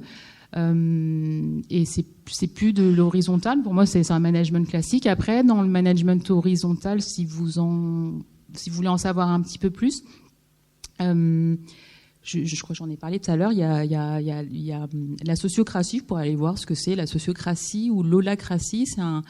C'est un mode de gouvernance qui est hyper intéressant, qui est plutôt pratiqué dans des associations, en fait. Et qui vraiment permet, pour moi aussi, le maître mot, là, c'est la confiance. C'est-à-dire qu'on un peu comme il se passe là dans votre organisation de cet événement, chacun a son pôle et chacun est responsable de son pôle et vous avez l'air de vous faire confiance et j'ai l'impression, en tout cas de l'extérieur, que ça se passe bien. Vous faites de l'holacratie, voilà, sans le savoir. Il n'y a pas un chef qui dit fais ça, fais ci, fais ça. Vous savez ce que vous avez à faire et c'est ça l'holacratie appliquée au monde de l'entreprise. Et le maître mot, c'est définir les périmètres et faire confiance à l'équipe. Voilà, tant qu'il n'y a pas de confiance, ça ne marche pas. Hein. Même avec le plus bon des managers, s'il n'y a pas la confiance, ça ne marche pas. Je voulais aussi réagir et j'ai appris grâce à Anita ce soir, quand tu dis l'holacratie, et je me dis mince, on en fait sans s'en rendre compte en fait. Et c'est vrai qu'avec ma collègue, depuis qu'on a repris plus les rênes à toutes les deux de l'entreprise, où on a 4 opérateurs que des hommes, on est dans un fonctionnement où, au niveau de la confiance, oui, on est capable toutes les deux de partir, de ne pas être là, une journée, 2 journées, puis on les appelle pas, nos bureaux ne sont pas sur le site d'exploitation, donc je ne les appelle pas tous les matins, j'y passe pas, ils savent ce qu'ils ont à faire, on a confiance, on gère, et ils nous font confiance aussi sur la gestion de l'entreprise au sens large, même si à un moment donné, il faut des personnes qui prennent les décisions, mais ça vient aussi d'eux, voilà, qu'est-ce que vous voulez qu'on fasse, qu'est-ce que vous voulez qu'on améliore. Et en 2 ans de temps, mais on a progressé d'une force, c'est impressionnant, quoi. Et toutes leurs idées, on les écoute et on dit ouais, ok, pas de souci. Vous voulez qu'on mette un système, vous en avez marre de laver vos fringues sales dans vos machines à laver, c'est clair, moi je les laverai pas chez moi. Oui, on vous met en place un système pour laver vos fringues, pas de souci. Voilà, c'est que des idées comme ça. Bon, quand ils nous disent allez, on rachète un 3e chargeur, non, à 250 000 €, on en a déjà acheté 2. Non, on leur dit non, mais on explique, ne serait-ce que sur ce côté-là financier, en fait, on a l'impression que c'est ceux qui gèrent l'entreprise qui gèrent le financier, mais il faut expliquer aux personnes de terrain pourquoi ils font ce travail-là, pourquoi on leur demande ça, pourquoi non, essaye de changer cette pratique-là et de mettre des chiffres en face, parce que malgré tout, c'est une entreprise privée, il faut qu'on gagne de l'argent pour payer leur salaire à la fin du mois, le nôtre aussi, et payer nos fournisseurs. Donc, quand on explique et oui, qu'on fait confiance, ça marche pas trop mal quand même. Bien, merci pour toutes vos réponses. On va bientôt passer à la conclusion. Du coup, on a une ou 2 dernières questions qu'on avait préparées, dont une qui se compile un peu avec une qu'on a reçue. C'est si vous deviez donner un conseil à votre enfant, non, à vous, enfant, pardon, quel serait-il ? Et du coup, nous, c'était plus la version que diriez-vous à une personne en fin d'études, mais encore perdue sur la suite. Donc, si vous deviez donner un conseil à vous, enfant, ou du coup à une personne perdue sur ses études, quel serait-il ? Je pense que je l'ai pas mal dit tout au long de cette soirée, mais vraiment, c'est normal d'avoir des doutes. Vous en avez maintenant, vous en aurez plus tard.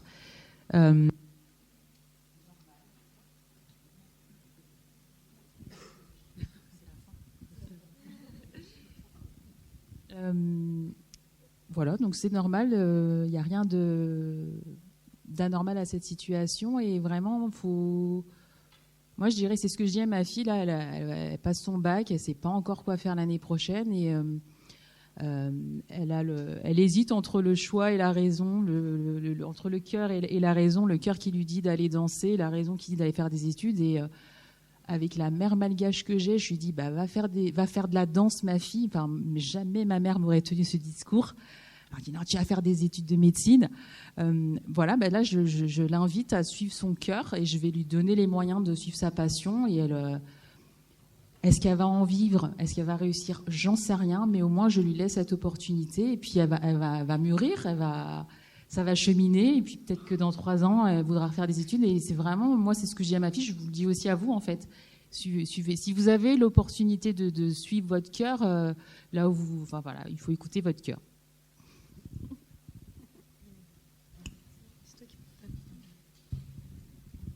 Oui, puis je pense qu'on n'a pas conscience des futurs métiers, de ce qui va arriver. En fait, quand on regarde dans le rétroviseur, qu'on voit déjà nos parents, la différence entre leur génération, notre génération, quand on voit les technologies, comment ça évolue, je veux dire, les jeunes, il y a des tas de choses que vous allez inventer, donc oui, ça va bien se passer. Après, quand on est dans un cadre familial où, comme tu dis, on laisse plus de liberté, on va moins pousser ses enfants à faire telle étude et tout. Bon, après, on est derrière pour assurer leurs arrières aussi.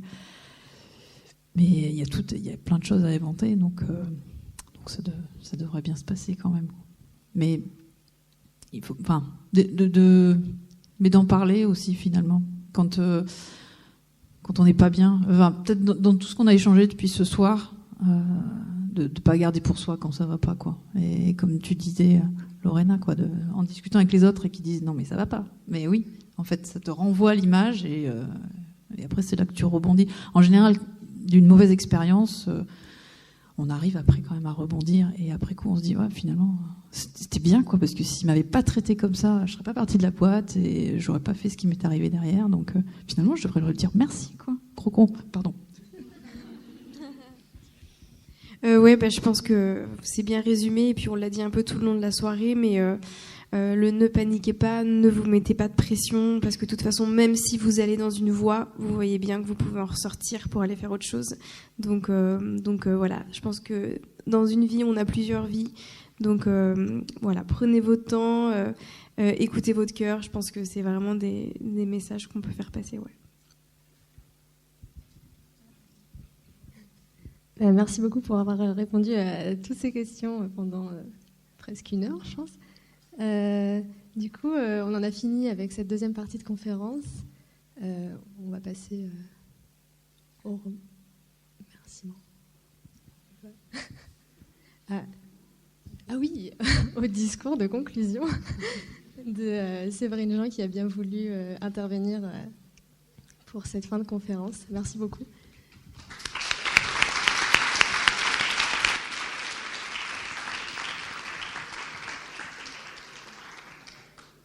Merci beaucoup.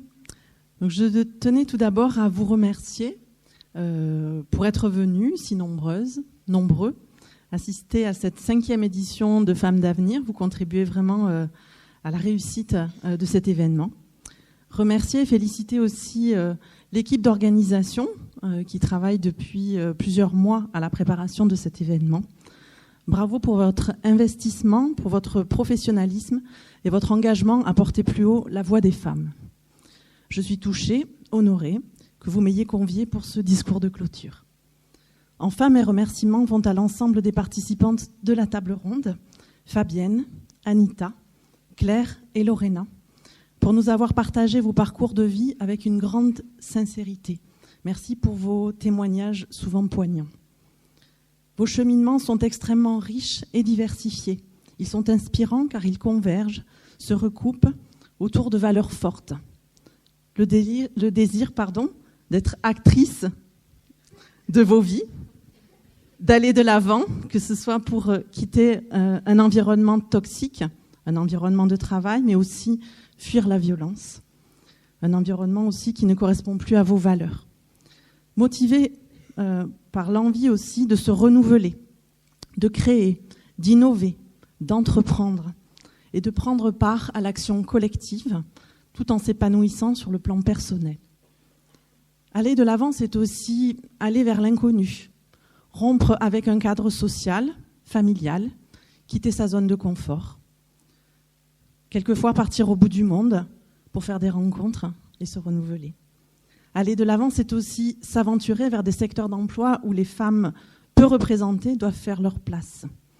Ne pas hésiter à reprendre ses études, se former tout au long de sa vie pour entreprendre et se réinventer.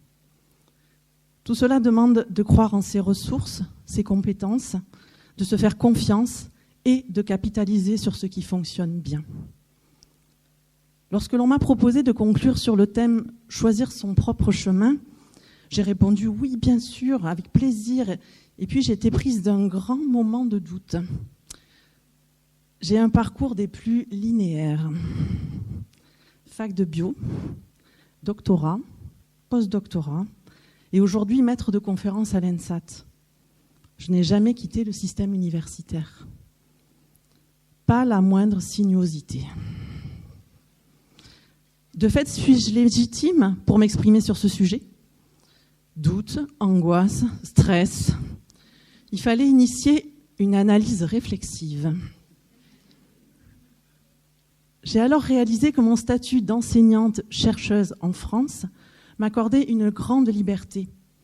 Liberté de m'exprimer, d'agir, d'apprendre, d'expérimenter, de me réinventer, c'est un terme qui revient souvent, au travers, par exemple, de pratiques pédagogiques, et surtout de questionner ma posture d'enseignante. J'estime que ma mission est de vous accompagner dans vos apprentissages, certes, mais aussi dans la construction, justement, de vos parcours professionnels, du moins dans cette phase de transition entre l'école et le monde professionnel. Donc pour un temps, nous cheminons ensemble, et c'est pour moi une vraie richesse. Je m'en nourris aussi. En parallèle, j'ai souhaité aussi m'engager en tant qu'élue dans ma commune pour la préservation de l'environnement, convaincue que nous pouvons faire avancer les choses à l'échelle des territoires, s'engager en tant que citoyen, citoyenne, porter des projets concrets de transition écologique, tout en faisant le lien avec la formation. Comme vous, aujourd'hui, Fabienne et les autres, Claire, Anita, Lorena, je me sens à ma place dans un métier qui fait sens et qui est en accord avec mes valeurs éthiques et morales. Je vous remercie.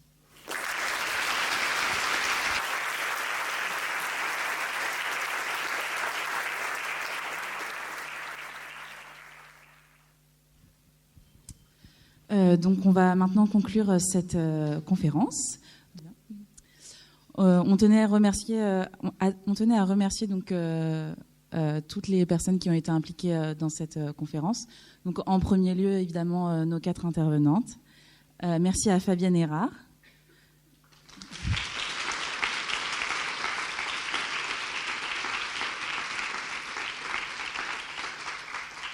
Merci à Claire Bernard.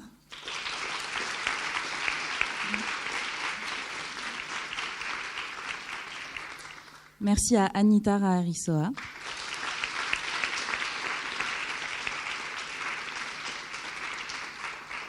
Et merci à Lorena Adamé.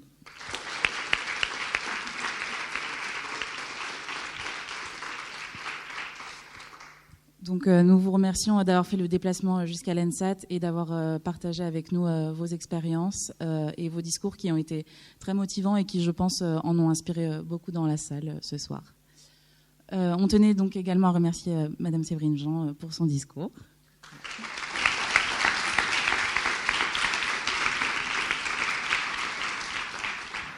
Aussi, nous souhaitions remercier l'ENSAT, grâce à qui, pour la 5e année consécutive, nous avons pu accueillir cette conférence au sein de cet amphithéâtre. Et nous souhaitons remercier en particulier l'ensemble de l'équipe communication de l'ENSAT pour toute l'aide qui a été apportée tout au cours du projet, et en particulier Clémentine Latelet, qui s'est beaucoup investie pour nous. Donc merci beaucoup.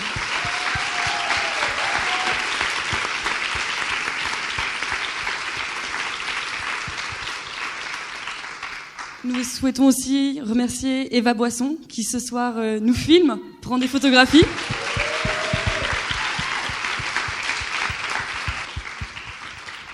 Et nous souhaitons aussi remercier nos partenaires pour le buffet et le logement, ainsi que nos sponsors qui nous ont permis d'avoir un buffet de productrices locaux.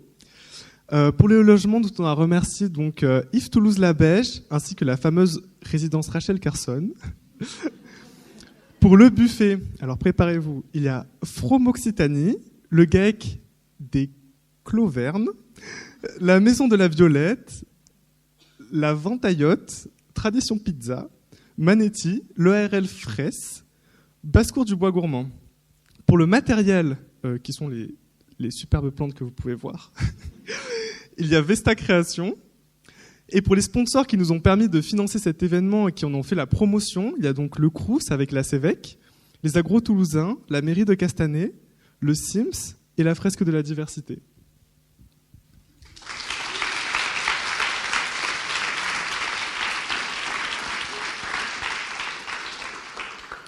Et pour conclure, j'aimerais très chaleureusement remercier l'ensemble de l'équipe Femmes d'Avenir, donc, qui ont été présentes tout au cours de cet événement, qui ont travaillé dans l'ombre et dans la lumière. Donc nous allons les citer. On a Aurore à la communication.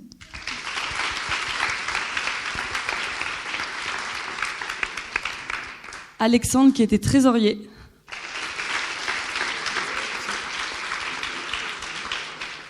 On avait Aïcha, Aya et Julia qui se sont occupées donc de nous trouver ces 4 super intervenantes.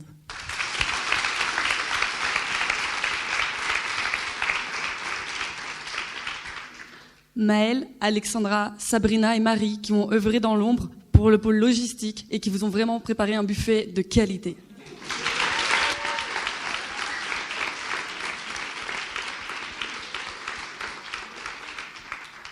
Et enfin, donc, mes camarades du pôle coordination, donc Pauline et Marie. Et Kezia.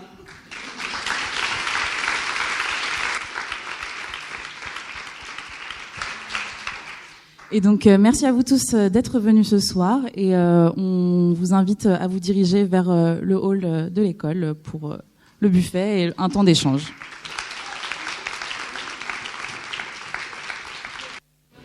Attendez juste un instant. Je suis désolée, hein, le buffet nous attend, vous inquiétez pas. Je veux pas plomber l'ambiance, mais juste pour vous faire et sourire quand même. Il y avait une question ils nous avaient préparé des questions pour qu'on révise quand même.